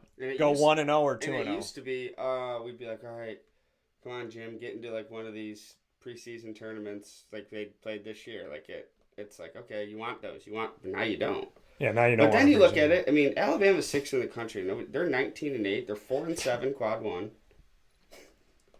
They're 19-8. There's number 6 net. Yeah. They're 4-7 quad 1, 6-1 quad 2, 6-0, 4-3-0. So. Okay, so they just played a lot of them, and they aren't close to 500, but they're 6 net. Yeah, doesn't make sense. I don't know how. Yeah, so if we looked at bracketology just for fun, and this is the thing that's kind of unnerving to me, is that I do my own bracket analysis, and I would do who's on the bubble and I would sit and analyze the teams, and I would have a lot of that conversation, like this one was in and this one's not, and I felt, I put that research in and I felt really good about it. Now I'm sitting here saying, well, I mean, does the eye test matter? Does who they play matter? Because it kind of matters, but it doesn't matter. Head to head definitely doesn't. Right. Into the net, I don't know that it won't when it comes to selection committee time for all teams. They want to let Gonzaga in. So they're doing everything in their power to get them in. They want the Seton Hall and Providence, it's Big East, Virginia, okay. So as of right now, here's the breakdown. The Big 12 would have 9 teams, so of their 12. They would have 9 of 12. The SEC would have 7 of 14, I think now. The Big 10 would have 6. Well, that's a little drop. The Mountain West would have 6. 6 of 11? The Big East would have 5 of 11, so about half. The ACC would have 5, which 14? is of 14. The Pac-12 would have 2, which is ironically the only 2 that are left. But it wouldn't be them. So the American would have 2, which is typical and sad, but it would probably be. So FAU, who's below Charlotte in the AAC standings, South Florida would get in, FAU would get in, and Charlotte would get punished. Yeah. Charlotte won the CBI last year, and look at what they're doing this year. In a new conference, mind you, and they're going to get punished. I hope they don't. The West Coast would be San Francisco and Gonzaga, which means St. Mary's would not be in for the first time in forever, and the Atlantic 10 would have 2. So as we go back to the argument, you talk about St. Bonaventure. If St. Bonaventure's in such a good conference, then why are we only projecting 2 of them to get in? But, based on the net, they're in a tremendous conference. Right. So how is the net regarding them so high? But then when we actually put the bracket together, they're saying, no. Yeah. Most of these teams are bad. Yeah. So how can they be bad here and good there? It doesn't make any sense. It doesn't. I mean. So the Mountain West would have 6 in. So if that's the projection as of right now that the Mountain West would have 6 teams, what 6 teams? It's Utah State. San Diego State, New Mexico, Boise State, and UNLV maybe. So I want to take a look. I want to take a look at their standings right now. Nevada. No, are they in there? Because sometimes they jump the standings too, which in the case of the American, I hope that they don't do that. I would rather just see 3 teams get in from the American than jump somebody. And again, I if anybody's listening out there that's like Mountain West, like I apologize. It's just like. And I was like you, Dan. I love to see that Cinderella story, but it's done a 180. Right. It's done like a complete now we're gonna water down and say the ACC is not a good conference, but nobody's saying the fact Boston College is as good as they've been in a long time. Yeah. What are they, 15-11? That's. So what we would see is Utah State, Boise State, San Diego State, Nevada, UNLV, and New Mexico. For argument's sake. But it's going to be Colorado State instead of UNLV because UNLV has the 10 losses. That's right. The teams that they have in right now are Colorado State, New Mexico, Nevada, San Diego State, Boise State. So I guess the thing is saying, in the case of the Mountain West, if you get to 20 wins, it's promoted. Because Utah State's 22-5, Boise State's almost there at 19-8, San Diego State's 21-7, Nevada's 22-6, New Mexico's 21-7, Colorado's 20-8. So if I go back to the ACC has North Carolina's got 20 plus, they're 22-6, Duke is 21-6, Virginia's 20-8, Wake Forest is in 4th place, yet they're nowhere to be talked about. They're 18-9, Clemson's 19-8, Pittsburgh's 18-9, and then NC State is 17-10, Syracuse is 18-10, and then it drops off from there. So if we go by the Mountain West, get to 20 wins, then with all due respect, North Carolina, Duke, Virginia, and then if Wake Forest, Clemson, Pittsburgh, there's a plethora of other ones that could do it, then Virginia's at 20. There should be 8 going in. If you're gonna take, but they said Virginia's going to be one of the last 4 in right now. Yeah. So they're going to get in under a Mountain West school. They're going to get in. Yeah, so the Mountain West schools will all be ranked higher than Virginia, a 20-win ACC team. So is Virginia going to be a 16 seed? Remember when they lost to a 16 seed? I think they're going to, what are they going to be, an 11? That's what the Well, if they're plans going to are, put right? them as the last one Plans in, are 11s, right? yeah. And then the winner plays the 6. I mean, you got Villanova. So that's what's crazy. They have them as first 4 out, but their net is 38. They're 15 and 12. Yeah. I mean, and again, and like you said, and I say this about the Big Ten when it comes to college football, it's not a knock on a conference. It's not a knock on a school. It's providing an example of exactly what I said. What's good for the goose is good for the gander. If I look at the Mountain West and the theme is get to 20 wins and not necessarily play against better talent rankings wise, because I think there's talent all over the country. That's why I don't like using power. And that's why you've never heard me say mid-major, low-major on my show, because it's just not, unless I'm referring to what somebody said or what somebody's assessing. Those are not my words, not my verbiage. If the ACC and the Mountain West are side by side, then to me, if 20 is good here, then 20 is good there. And in that case, Clemson, Virginia, Wake Forest, Duke, North Carolina, and then Pittsburgh, NC State, Syracuse, somebody within that area should be getting in. I don't think it should be harder for Syracuse than it is for Colorado State. No. I don't think it should be harder for Virginia than it is for UNLV. That's the argument that I'm making. I'm not making an argument that the Mountain West is this and ACC is that. I'm making an argument of I want the conferences that don't get the respect to get a boost, but I want it to be fair. Yeah. And the ACC is being punished, but the Big Ten has had 2 years of bad showings, but they're not being punished. Right. Necessarily. It's they're going to not- have less spots, but It's not and it's like it's not the team's fault. What we're talking about is the process and how they're getting there and how they're, the inconsistencies and all of it. I mean, I don't want to root against these teams, but at the same time, I just want. It's crazy to say you want what's fair. I mean, yeah. I can't. You can't wrap my. I mean, a team that has played all their quad 1 games are against their conference that are just haven't played any other quad 1 games. Yeah. I mean, and so Yeah. if you're going to lower and that's the whole argument. The argument is if you're going to lower the ACC down and punish the ACC, but they would beat, let's say if they're beating all their quad 4s, if Mountain West is beating their quad 4s and the ACC is beating their quad 4s, then what are we talking about? There has to be something within this that is stating these are the conferences we like and these are the ones we don't. And because of the human factor, you do the algorithm, do all that stuff, but the human factor of it all is every year there's conferences they like and there's conferences they don't. The SEC years back was not that great. No. Alabama wasn't good. Arkansas wasn't good. Florida was good. UCLA was good. And that was like the story. In the case of the Big 12 has hung, right? We've seen moments with Kansas, we've seen moments with Texas, we've seen moments with, some of these other Baylor and whatnot. So the Big 12, okay, that's understandable. In the Big 10, okay, there's been moments with Michigan, but when?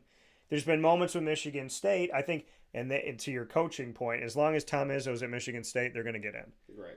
And unless they have someone, I think if they were 13 and 14, they would be trying to figure out, like, okay, how many games do they need to win in the Big Ten tournament? Is that what they're doing for Sean Miller at Xavier right now? Yeah, like what does Sean need? Well, they were talking about it when I was watching a couple days ago. There's like, what do they need to do? Like, and they're Stop losing. Don't lose 4 in a row. Stop losing. Beat Marquette. Don't lose 4 in a row in February. Right. Beat Marquette, who's ranked so high. Yeah. So you know what I mean. But it used to matter. What have you done for me lately? It used to be, or supposed to be, whoever was ranked at the time of the ranking that mattered. That if you beat number 1 North Carolina and then North Carolina dropped off, that you weren't punished for that. And, it's all of these little things and these nuances and the RPIs and the SOS and the NET. And really what we're getting at here is just tell us what you do. Because you're using all these acronyms, but which one do you follow? Which one matters? Why is the NET better than SOS? Why is SOS involved in the RPI? Why is it not involved here? Why is the RPI better than the NET better than the RPI? What it all comes down to is, what are we really talking about? And why does a conference get more credit than another conference? Why does one conference get punished and another one doesn't? Why are we boosting up the Mountain West, which I love to see outside of the quote unquote power getting love, but why didn't we boost up the A10 years ago? Why didn't we boost them up when Dayton and Richmond and St. Bonaventure and all these teams are playing well? Why didn't we boost up the Colonial Athletic? Why didn't we boost up CUSA? Why didn't we boost up the American when Houston was still in there? Why did Memphis play in the NIT and win the NIT when I'm looking at Penny saying this is an 8 or 9 seed? They don't even let him in. Then he goes and wins the NIT and he looks at the committee like, yeah, what are you going to say now? Yeah. Because when you win in the NIT and then the next year they're like, we'll see, it's a new year. It's not a new year because for Purdue lost to FDU last year and you still want them to be a 1 seed. Mm-hmm. So why does history not matter for Purdue? It's like if they did something wrong, it doesn't matter. But it matters for Memphis that we didn't let them in, even though they won the NIT. If you win the NIT, UAB, look at last year, UAB North Texas, they both are in the CUSA. Now they're in the American. They not only were in the NIT, they made the NIT another CUSA championship. They played each other again. And you got these two teams that should have been in going up against each other. And I find it difficult when we're arguing teams that if you lost double-digit games, you were on the bubble. Mm-hmm. If you lost 11 or more, you were probably out. And now we're talking about teams that have 13, 14 losses that are going to get in over other schools. And that's where I have a problem. And then to those 20-win teams, you have to look at the quality of those 20-win teams and what they've done. I feel like at the end of the day, it's all the human side of I'm going to rank this one above this one in order to argue my point that I want them in. But in the NET rankings, you can't argue logic because we've proved that it's illogical. It's illogical, yeah. I mean, is this a Rick Pitino factor? I mean, St. John's net 44. They're 16-12, 2-9 quad 1. 16-12 net 44. Yeah, 2-9 quad 1 or 2-7 quad 1. 6-2 quad 2, 3-1 quad 3. So, who knows? Yeah. I mean, this is something we're always going to stew on, and we're never really, I don't think we're ever going to get the answer that we want. No. Because the more I think about it, I do believe that the human element of the selection committee will right the ship. Because I wonder what those teams last year, that West Virginia, that 17 and 14 last year, what was their net when they got an outright bid? The human element is great, except for when the committee has decided that a conference is more important than another conference. In the sense of, have they not learned their lesson? And this is where Boeheim and I agree. Has the committee for the last 2 years not learned their lesson about the Big Ten? Not that the Big Ten should be punished for the last 2 years, but you're arguing 8, 9, 10 Big Ten teams to get in. And last year it was abysmal. It was an embarrassment. Yeah. And so if I'm the CAA, if I'm the Big West, if I'm the Big South, if I'm the A10, I'm looking at the committee going, you would rather let 9 in from the Big Ten than give me one more than my conference champion. And I've always been an advocate for every conference should have the hope of having an at-large bid. But this is how I broke down my math. So right now in the Big Ten, they have Michigan State. That's their 6. That's their... Yeah, of course. Actually, no, they have Michigan State above Nebraska. There's your example. Nebraska's 19-8 in the Big Ten, or 20-8 in the Big Ten. So why isn't that as important as 17-11 in the Big Ten? Right. It doesn't make sense. There's nothing there. I mean, but this was the math I did way before the NIT, and here's my math. The math is this: there's 32 conferences in Division I college football or college basketball. There's 32 conferences. There's 32 automatic bids. Everybody plays a tournament. Because it used to be the Ivy League didn't, but now they all do. So everybody plays a tournament, so this is how it is. 68 spots, 4 playing games, which is 8 teams. So 4 playing games, they're usually like 2 11s, 2 16s, whatever. So 68 spots, 32 automatic. You win your conference tournament, you're in. So that leaves 36 spots open. Of those 36 spots open, the Power 6 arguably accounted for 26 of those 36, which left 26 conferences fighting for 10 spots, which I severely disagree with. So I'm okay with taking some of that away. But we're not taking anything away from the Big Ten necessarily. We're taking 2 spots away. You're not really, the Mountain West is going up, but everybody else is still looking. The NEC is still looking. The MAC is still looking. The MAAC is still looking, saying, what do we have to do? What does the Sun Belt have to do? What does the Big South? What does the Big West? What do we have to do? Why is the Mountain West better than us if they're not winning quad 1 games? We're not winning quad 1 games. So now you're just simply telling us, Big South, take a seat. The Mountain West is better than you. But is it better than you, or is it San Diego State that's better than you? San Diego State, and remember, they're quad So are 1 they wins getting are promoted as against a each other. conference because Yes. San Diego State went to the Final Four? Recency, yes. Because there's your argument of, yes, I think maybe they should give 1 or 2 more couple bids to other school conferences. Yeah. But that's the 180. It went from give 1 more to the Mountain West, getting 6 of their 11 schools in at large. Like, which is still going to take away from the overwhelming majority of these other conferences. There's 20 conferences going, okay, if I'm Winthrop, I have to win my conference tournament. If I'm UNC Greensboro, I have to win my conference tournament. There's nothing that I can do other than win my conference tournament. If I'm North Dakota, I have to win my conference. There's no moves for me. So you have to think about that. When you argue in the ACC and you say the ACC should have 8 instead of the Big 10 and the Big 12 shouldn't have this many because they should give some to the SEC. When you're arguing at the top for how many should get in, what you don't understand is there's so many conferences that live in a reality that if they don't win their conference tournament, they're going nowhere. They might not make the NIT. They might not make the CBI. They might make nothing. They said about a team a couple of years ago that the team had like 30 wins. They were like 30-3 or 31-3. I think it was last year. And they were like, if they don't win their conference tournament, do you let them in? And you're like, and now they're 31-3. And now look what's happened. Yeah. They're a 5 seed. If they're in the right conference. Yeah. Because there's a bunch of conferences that are still left out. Is the Mountain West always going to be here? Or is this going to turn into the A10? Because back in the day, the A10 had a lot of stuff. And still in COVID, arguably, nobody was affected more in Division I men's basketball than the Dayton Flyers, who were not a number 1 seed. They were the number 1 overall seed. And Dayton has not been there. Dayton's been out of the tournament. They've been an 8-9. They've been a 10. There's a chance that Dayton will never be a number 1 seed again. And COVID was their 1 year where they could have won the whole thing. Was that Opie Toppin? Yeah. Okay. That was Obi Toppin. Yeah. And to me, that is heartbreaking that we look at moments like that where the little guy was going to be the big guy. Yeah. And then COVID hits. Yeah. And now the little guy might get in. Yeah. But it's just at the end of the day, it's the algorithm is off. It doesn't make sense.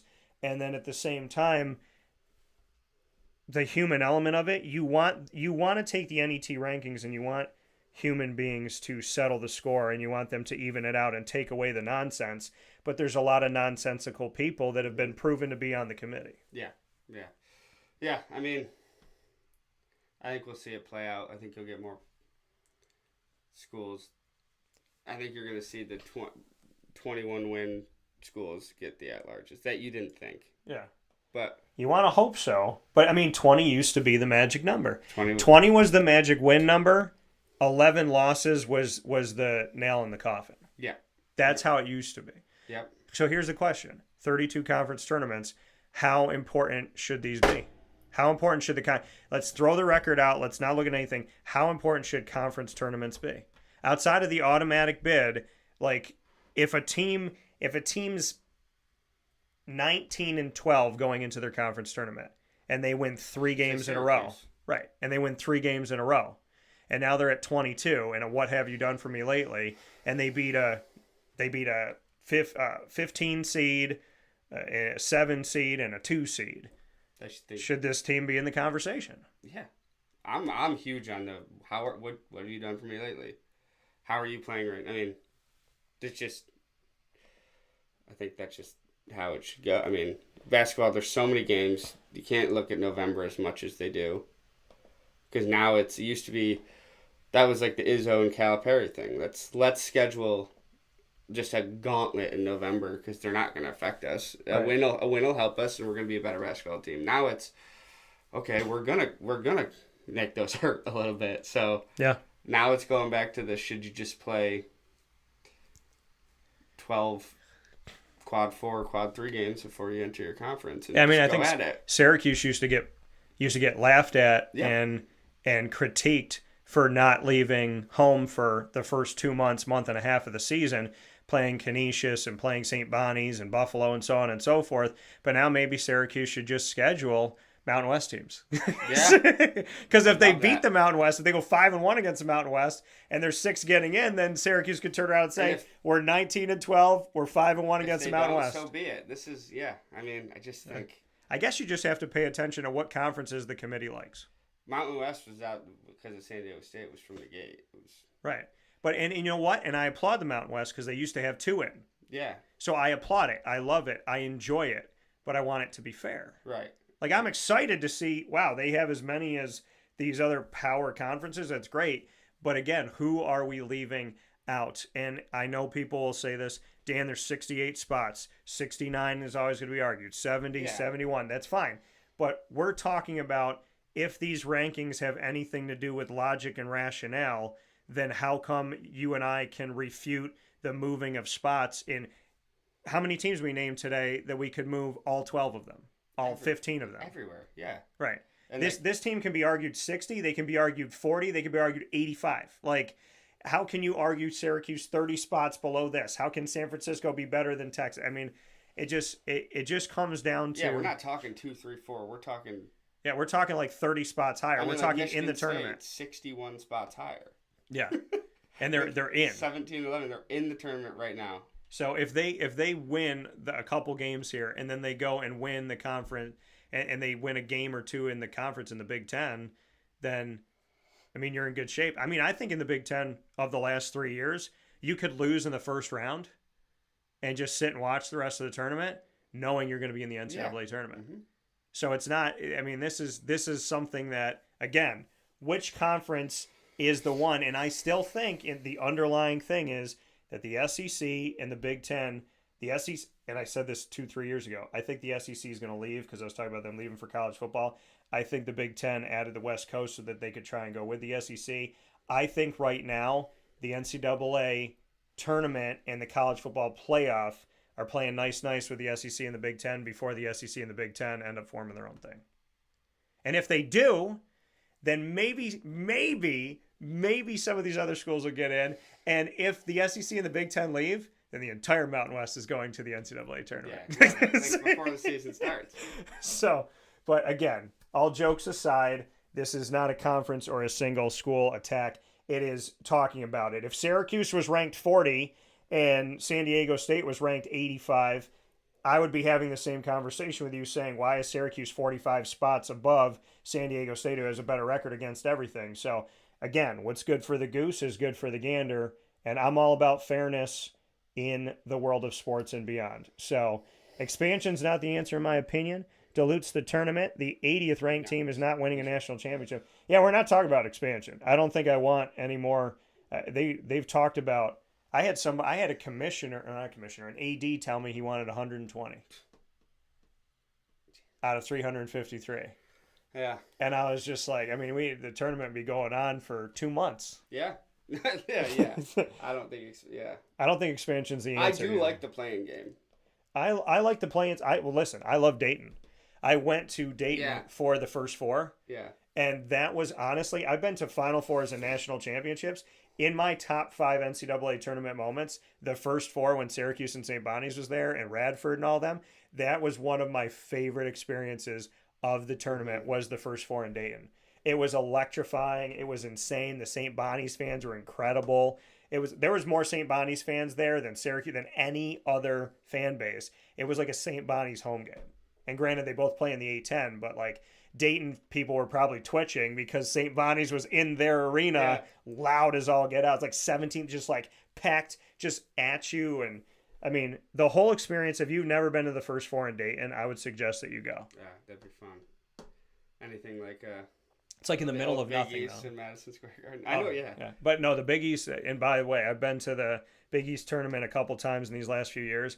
It is incredible. I went to Big East Media Day this year, which is in the Garden, and you literally walk in. You walk into the Garden for Media Day. They have the giant like jumbo thing down on the ground, like right in front of you, and you're just walking around talking with it. And like I'm getting it now. You get you legitimately get chills when you're around the Big East. By the way, when we talk about who backs it up, if you let in 5 Big East teams, 7 Big East teams, 4 Big East teams, the Big East is one of the best conference. Like if Jay Wright was still in this thing with Villanova, the Big East is one of the best conferences in college basketball, and they back it up.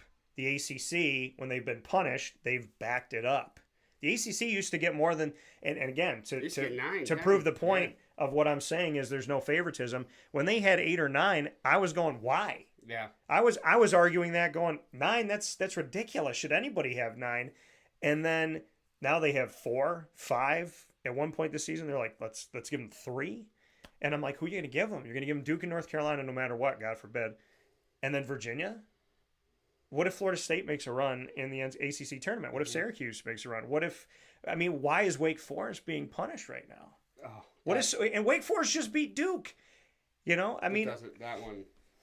And Duke and North Carolina will not leave the NET top 10, no matter how many unranked teams that they lose to, unranked top 20, non-top 25 teams in the AP and the coaches poll. And that's another thing that I used to look at is like, okay, North Carolina lost 3 ACC games when they lost to Syracuse, and it was unranked Clemson, unranked Georgia Tech, unranked Syracuse.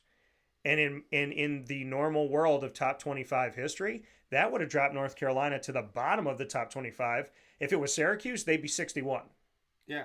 They wouldn't even be in it. So I think some teams get more. The Wake Forest thing is crazy because all of it was up until this. Yes, they're a good team. They have to get that signature win. Yeah. They get that signature win, and then they move the goalposts further. It's like, Wake Forest, like, okay, so we beat Duke. You told us we need to get a signature win. Now what do we have to do? Right. What is and when you beat a team, why are they above you?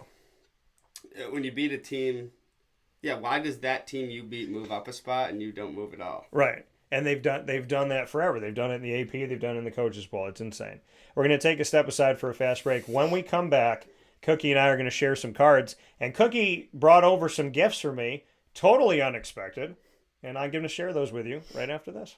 We'll be back in a second on Wake Up Call with Dan Tortora. Thanks for being here. In these unique times, there are those in our community that give us a sense of normalcy and positivity. Pizza Man on 50 Oswego Street in Baldwinsville has been here for you for over 35 years and is here now. Call 315-638-1234 or order online at pizzamanbville.com to bring those familiar tastes into your home. And remember to come see our monthly on-site broadcasts centered around the community and our Baldwinsville Bees. Pizza Man in Baldwinsville. Any way you slice it, they are always here for you.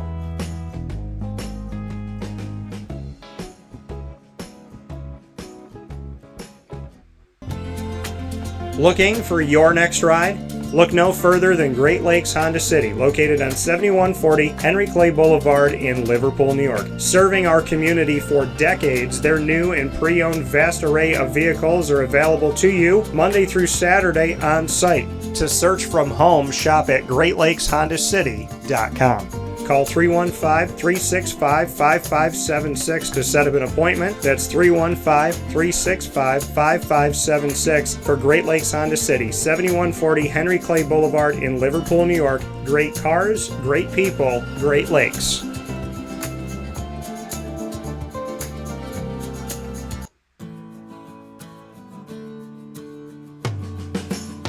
corporate purpose at Chick-fil-A is to glorify God by being faithful stewards of all that's entrusted to us and to positively influence all those who come in contact with Chick-fil-A. And what became increasingly clear from our success in Cicero is that people love Chick-fil-A. And also I think we recognize that, we had a great opportunity to grow the brand and grow our platform. I felt incredibly grateful when I was selected to be a Chick-fil-A operator.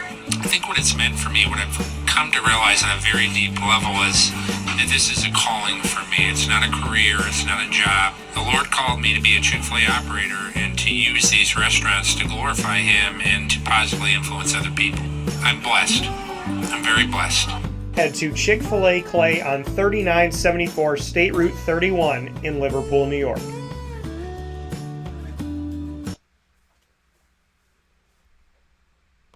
Carvel DeWitt, it's what happy tastes like. Do you know why? Because we make ice cream. Creamy, rich, flavorful ice cream. Not yogurt or iced milk like some of our competitors. Ice cream. Fresh, by hand, daily. For the calorie conscious, we have something new for you. Our new Carvelite. Same great flavor, creaminess, and texture of our regular ice cream with only 35 calories an ounce. So whether you want an ice cream cake, flying saucer, dasher, carvalanche, hard or soft ice cream, we will satisfy your craving with our fresh, handmade regular or new Carvelite ice cream. Carvel DeWitt. It's what happy tastes like. The Wildcat Sports Pub in Camillus, New York is located on 3680 Milton Avenue in the Home Depot Plaza. It is your family-friendly sports bar and restaurant. Folks, some sports bars aren't family-friendly. Some family-friendly restaurants are not sports bars. The Wildcat Sports Pub in Camillus, New York is proud to be both. It is that marriage that you've been looking for years. The Wildcat Sports Pub is your home base for your sports bar and restaurant needs, games for the kids, indoor and outdoor activities, and enough things on the menu to come back every single week and get to try something new. They're open Sundays from noon to 8 p.m., Monday through Wednesday, 11 a.m. to 11 p.m., and Thursday through Saturday from 11 a.m. to midnight. For reservations and party information, call 315-487-2222 for the Wildcat family-friendly sports pub and restaurant.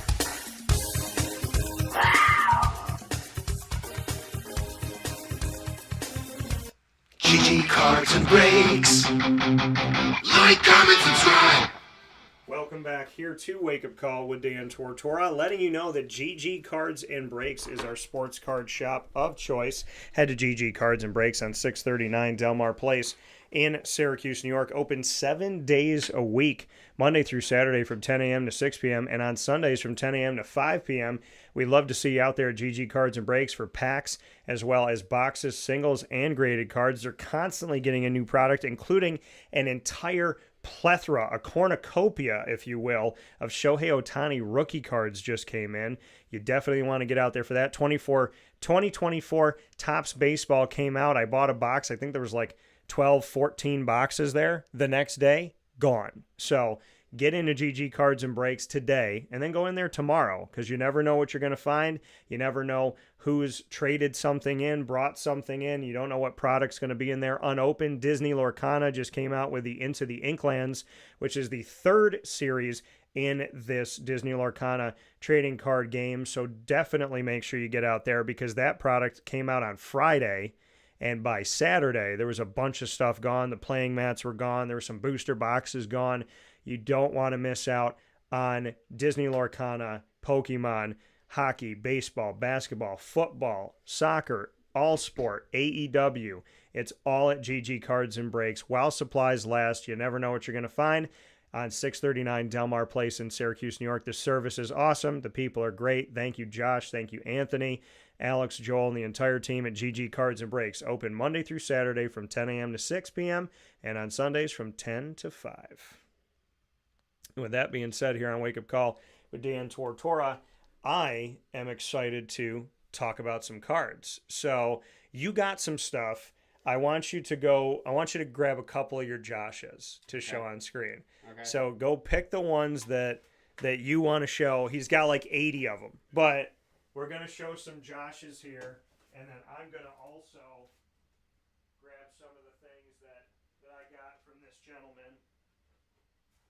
very excited to be able to showcase these with you folks. Is that, you know, cards is a big part of my childhood. It's a big part of what, you know, I've grown up doing. It means a lot to me. It's important to me.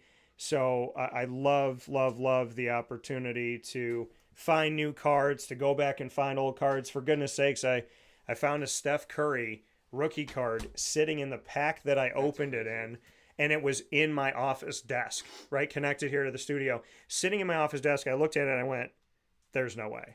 And then I took it out and I'm like, oh, it's in pretty good shape. And then I looked up the price that if I get it graded, that it could be 1,000 this, 1,000 that. It's 150 raw. Like, it was just straight up raw. So, you know, I mean, it's awesome. You got a ton of stuff Cookie does here. So, Cookie, I'm going to bring you in a little bit closer here. I want to show off your stuff. So, you feel free to just show us whatever you want to show us. You want me to do it? Go ahead. Okay. You do it. So Josh, Mr. Gideon, pay attention. So, because Josh, the owner over at GG Cards and Breaks, he's going to go nuts for this. Not one, but two checkered refractors here of Josh Allen. Got some awesome stuff here. The red jersey, the red pant, red jersey, checkered refractors. These are good looking cards here.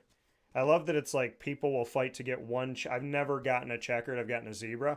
Never gotten a checkered of anybody. I'm holding two of the same player, who is one of the ones that people go crazy for. I'm going to save this one here. We have a chrome refractor rookie here, a score of Josh Allen. It is numbered to 35 in the world. It is number 29. We have, this is what I call the candy cane, but this print here of Josh Allen, awesome, colored to the Buffalo Bills colors. A rookie card here, another rookie of this one without that, like, the candy cane stripes. Then we have the Prism green parallel of Josh Allen. These are all of his rookie cards. The thing is, with all the shows that I've been to, I'm like thinking about how much money I'm holding in my hands right now. It's absolute insanity. It's like I'm holding this stuff where I'm like, if I was at a show and I saw any of these, I'd be like, what do you want to trade for? What do you want to get? Like, I would want to bring every single one of these home, and they're just casually in the studio. By the way, there's more.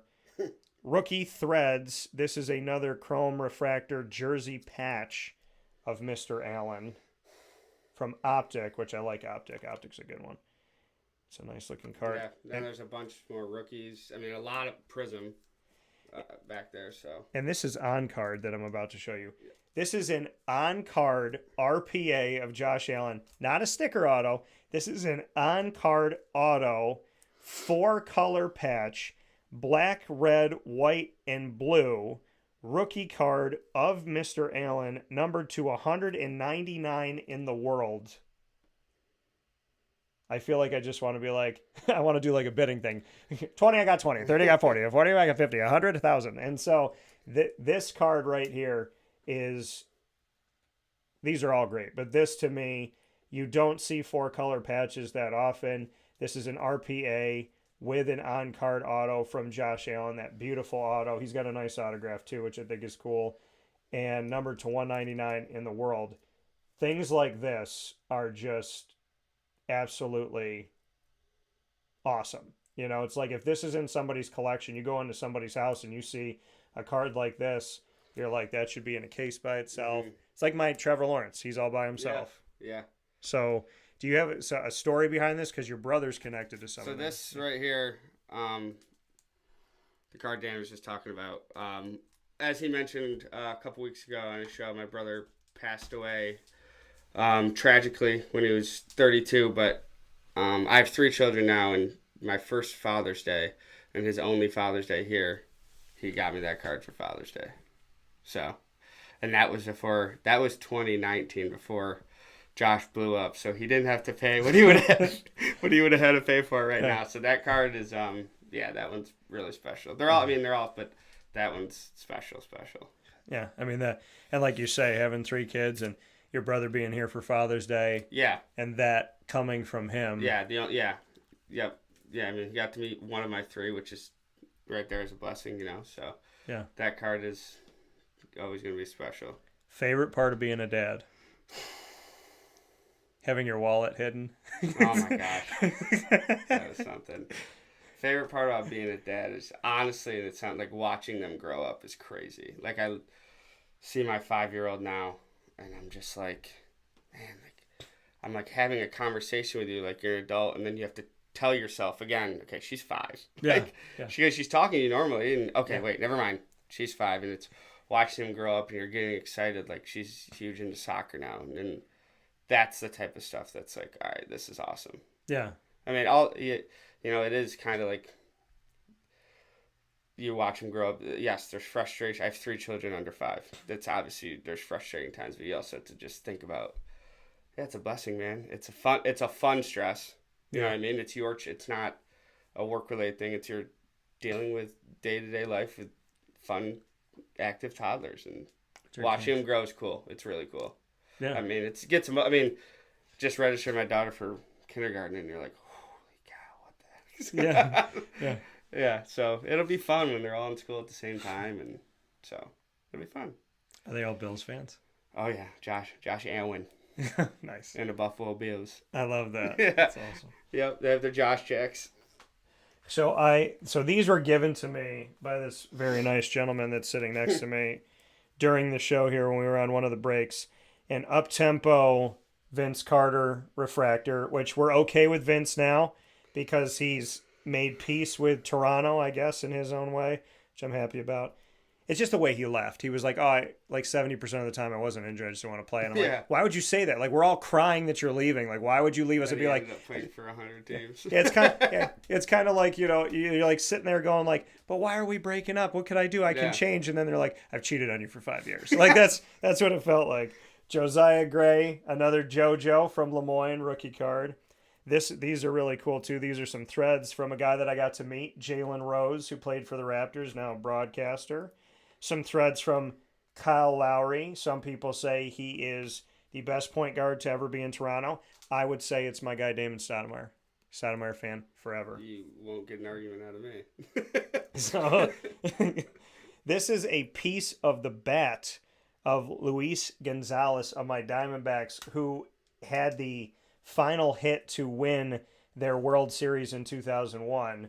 This is honestly, this is going to be one of the ones that's going. This is going to be placed right behind me. Another Josh Allen. I only had so much space for Josh Allen. The other Josh Allen.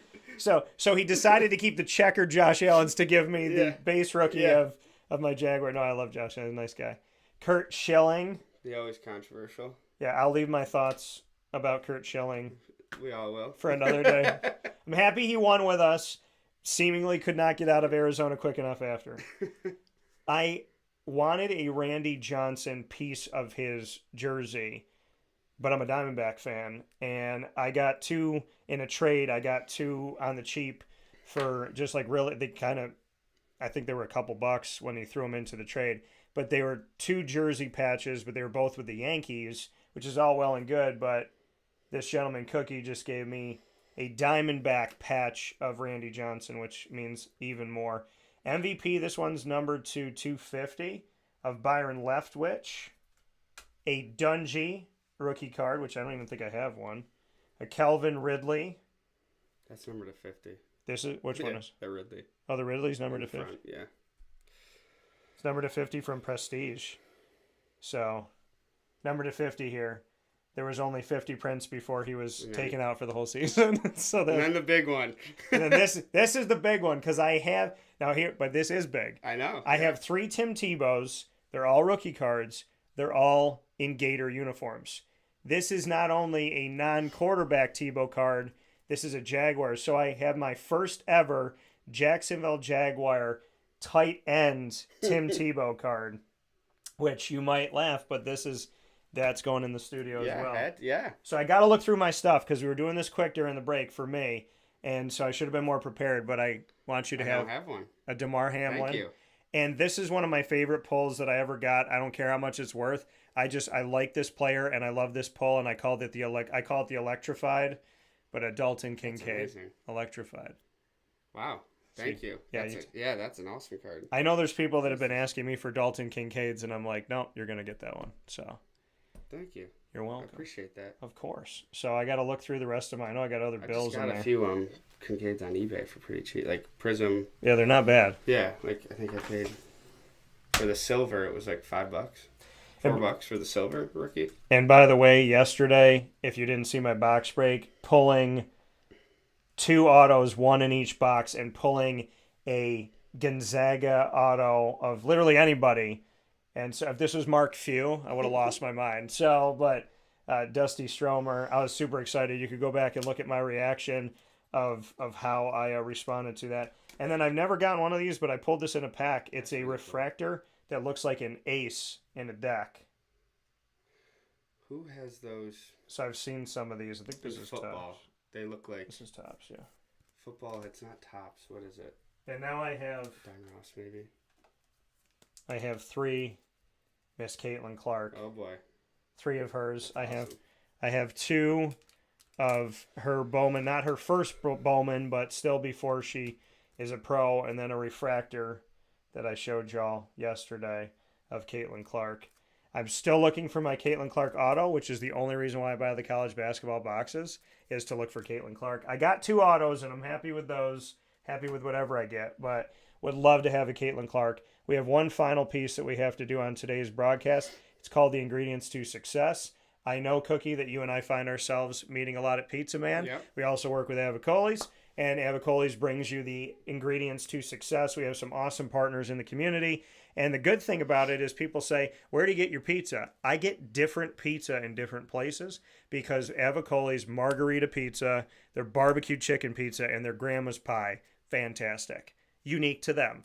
So Avicolli's, 7839 Oswego Road in Liverpool, New York, open Tuesday through Sunday.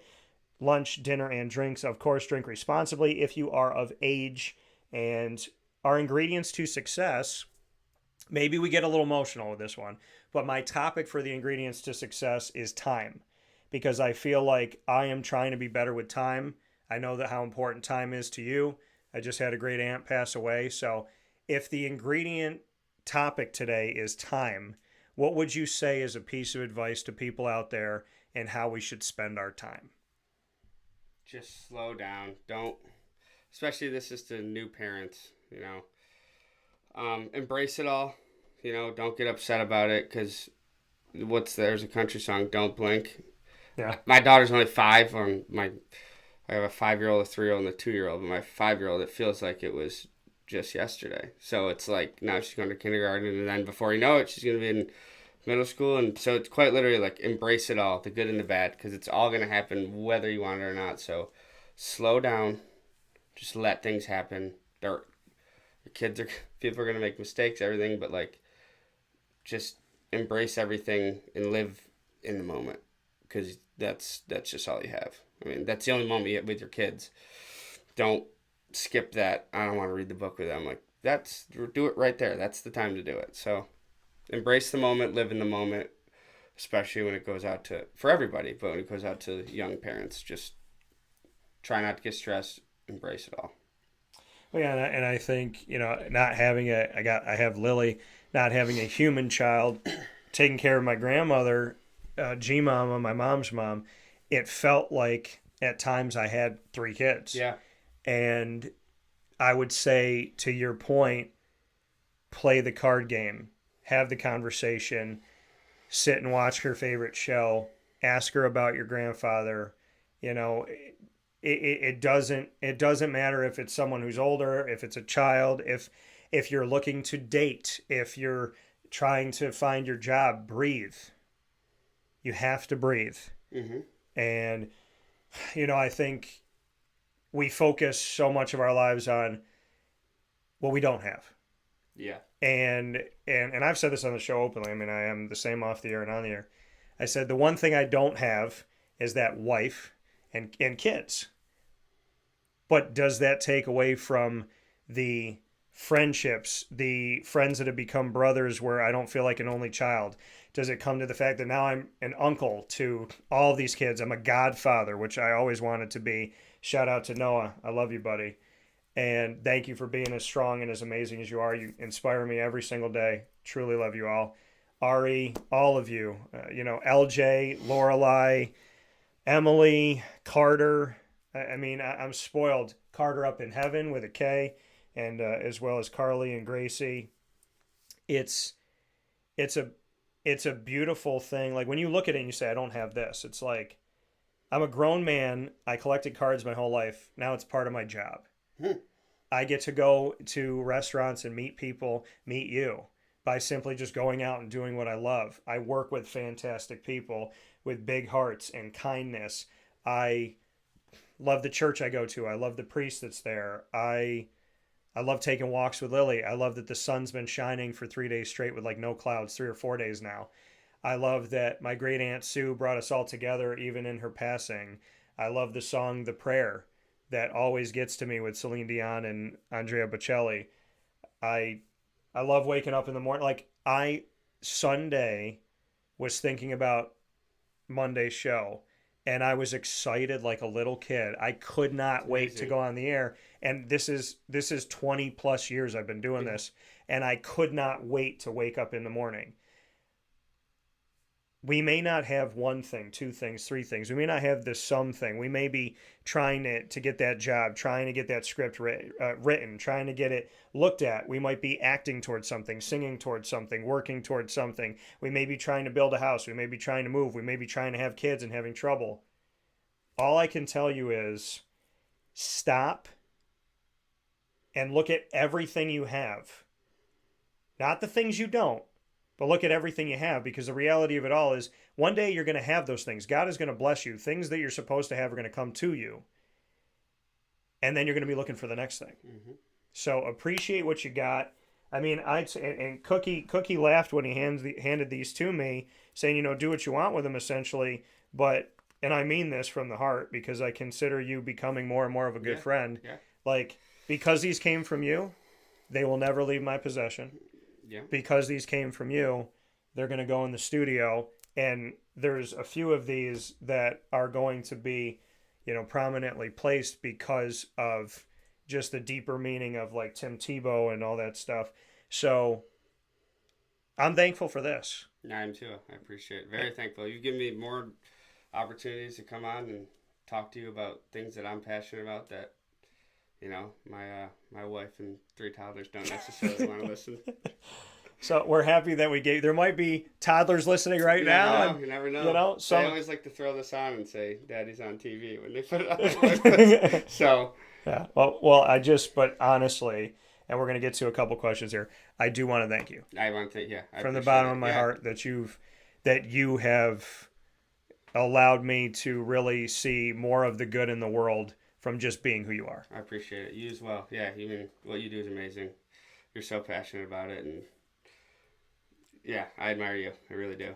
I thank you for that. I admire you, your fight, your family. I'm moved, and there's a lot of people that have tried to make me a Bills fan, and of course I'm a Jaguars fan.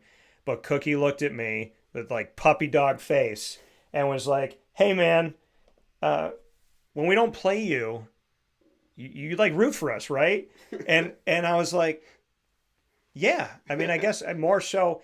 And then after this year and the Kansas City game, I was like, wow, but honestly, serious credit to you. Like, I care. I'm more invested because I see how passionate you are about the Bills, about your team. And I see how much it means to you and how much you value that. So to me, like you said, you look up to me. I look up to you for getting up in the morning and fighting past your brother passing away. I look up to you in letting his memory grow and be there, the hat that you're wearing right now. Yeah. I admire the fact that you went through tragedy and you moved forward. And as much as you miss him, you get up, you smile, and you're so good to people. And there's people that go through pain and it changes them. You went through pain and it's made you a better person. You've done more things to pay it forward.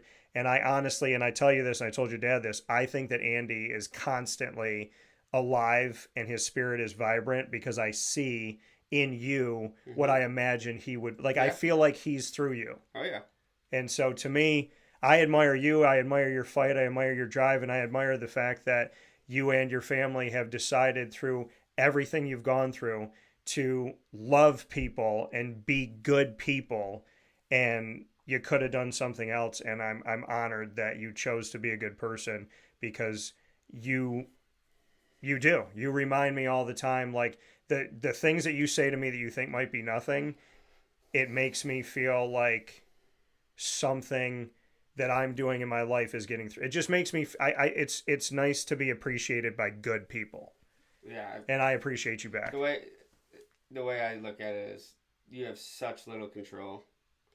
The thing you do have control of is how you treat people. It doesn't cost you $1. It doesn't do anything. I've tried to always be that, and with my brother and the foundation we set up, it's given me that ability. So yeah, no, it's great, and I appreciate you recognizing that. And tell everybody when the golf tournament's going to be. August 17th. August 17th in the community. Yep. Let them know where it's at. Foxfire Golf Course in Baldwinsville. And I have already circled the date, so we're going to figure something out to do. Yeah. We're going to have some fun there to show love to Andy. We do have some questions that came in, couple Bills questions. I don't want to get out without asking you these. Yep. What direction do you think Buffalo is going to go? Let's see here. What direction do you think Buffalo is going to go with their first round pick? Wide receiver. I think they're going to try to trade up a little bit. Okay. And if they don't go receiver, they're going to go safety. Whoever, depends on free agency. I do think they're going to try to make a splash in free agency. I won't name the player at wide receiver, but I think they're going to try to make a splash. If they don't, I think they're going to try to move up and get either Neighbors from LSU or the kid from Washington. Okay. Do you think Buffalo will acquire a wide receiver in free agency? Yes. I think Pittman, Evans, Ridley, Higgins. You named the middle one you just named there. Evans? Yeah. Yeah. I think they've tried to get him twice, and okay. I think it's here's the way I see it, and nobody wants to hear this.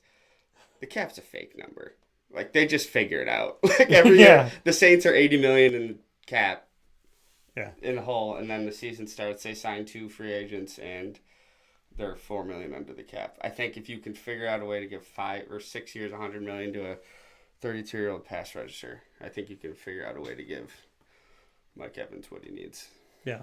I truly think that's going to be their number one with a bullet, and it's going to be a lot of people. So yeah. He was on my list. T. Higgins just got franchise tagged yesterday. Oh yes, that's true. I want that. I don't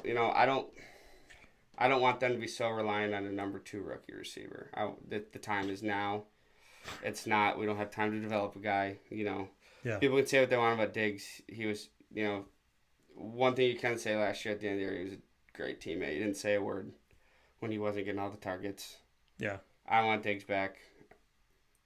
I'd like to think I'm as big of a Bills fan as there is. I don't think they'd go without him some way or the other. So I think Kincaid with another year under his belt. Yeah.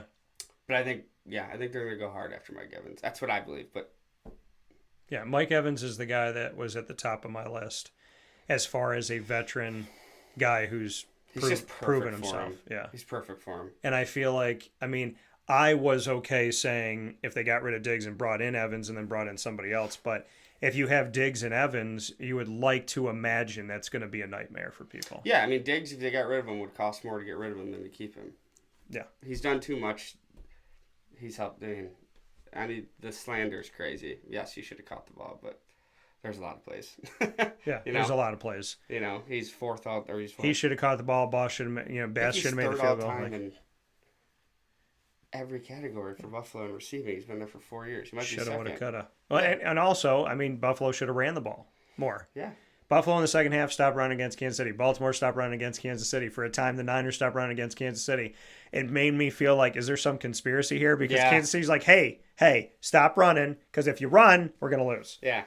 By the way, and they can say whatever they want, to the people after the game that said, congratulations, Taylor Swift, on winning the Super Bowl, I really hope that was a joke.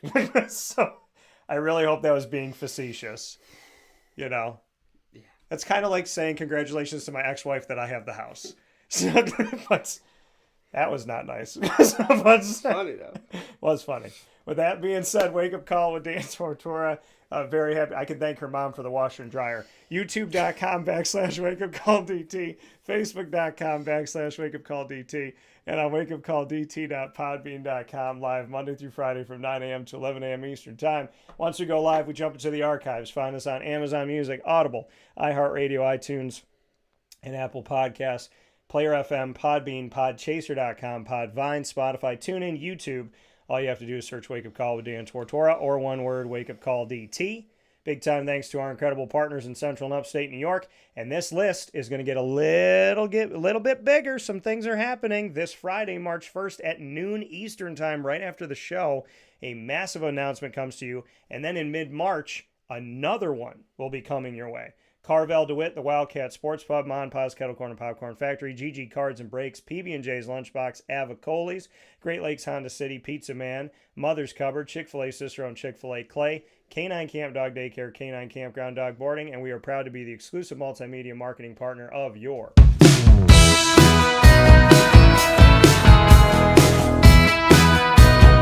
Lemoyne College Dolphins. It's Fins Up every single month on Wake Up Call. You'll find your Dolphins in Dolphin Time, Wednesdays at 9 a.m. Eastern Time, first and third Wednesday. AD and DT featuring Athletics Director Bob Beretta and myself, Dan Tortora, in exclusive content, including a whole year of exclusive content as they were going from Division II to Division I in the reclassification. You can check out all of that in our archives. The Dolphin Dive comes the second and fourth Wednesday of each month with student athletes, coaches, administration, future Dolphins, and alumni. Find it all by subscribing and hitting the notification bell on youtube.com/wakeupcalldt. Of course, you can find them on the homepage of wakeupcalldt.com underneath the exclusive partner tab on wakeupcalldt.com. And for more information, go to LeMoyneDolphins.com. And remember, this Thursday in a leap year, Thursday, February 29th, 24 hours of giving to Lemoyne. Any bit is enough. The Lemoyne College Dolphins would love to have you give to them at any point Thursday, February 29th during Giving Day. We made history for multiple times. Last year, I think, the year before, over $1 million raised. So I'm excited for what we can do this year. And I very much look forward to you supporting the student athletes as well as the students, the faculty, the administration, and everyone on the Heights. The Lemoyne College Dolphins look forward to spending Giving Day with you 24 hours this Thursday, February 29th. For more information, go to LeMoyneDolphins.com. And as always, Fins Up.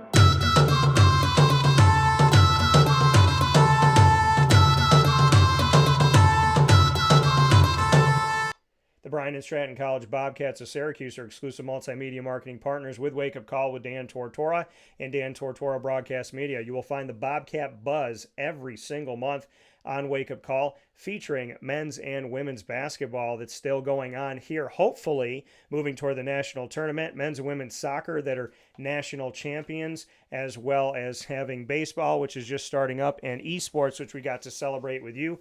You will find the Bobcats by going to youtube.com/wakeupcalldt, hit the notification bell, and subscribe. You will also find them by going to the homepage of wakeupcalldt.com and underneath exclusive partners, the Bobcat Buzz, giving a spotlight on the Bobcats that you won't find anywhere else. For more information, go to syracuse.bscbobcats.com. And as always, go Bobcats. With that being said, here on Wake Up Call with Dan Tortora, inside of MonPazPopcorn.com is what's poppin'. We brought you our thoughts on the NCAA Tournament coming up, the NET, the Quad, and what does it all mean? We got to some cards proudly presented by GG Cards and Breaks, our partner of choice when it comes to sports cards, wherever you are, as well as the Ingredients to Success, proudly presented by Avicolli's on 7839 Oswego Road in Liverpool, New York, speaking about the appreciation of time, friendship, and just valuing the blessings that you have in your life. With that being said, Facebook at Wake Up Call DT, X at Call DT, Instagram at Wake Up Call _DT, and Cookie, you got the final word. What do you want to say? I really appreciate you having me in. I mean, you've been so good to me. You brought me in, countless times at Pizza Man, and I just have fun every time. So I appreciate it. I'm happy to do it again. So I really do. Awesome, bro. From the bottom of my heart, thank you. Appreciate it. Appreciate you too, buddy. Thank you for everything.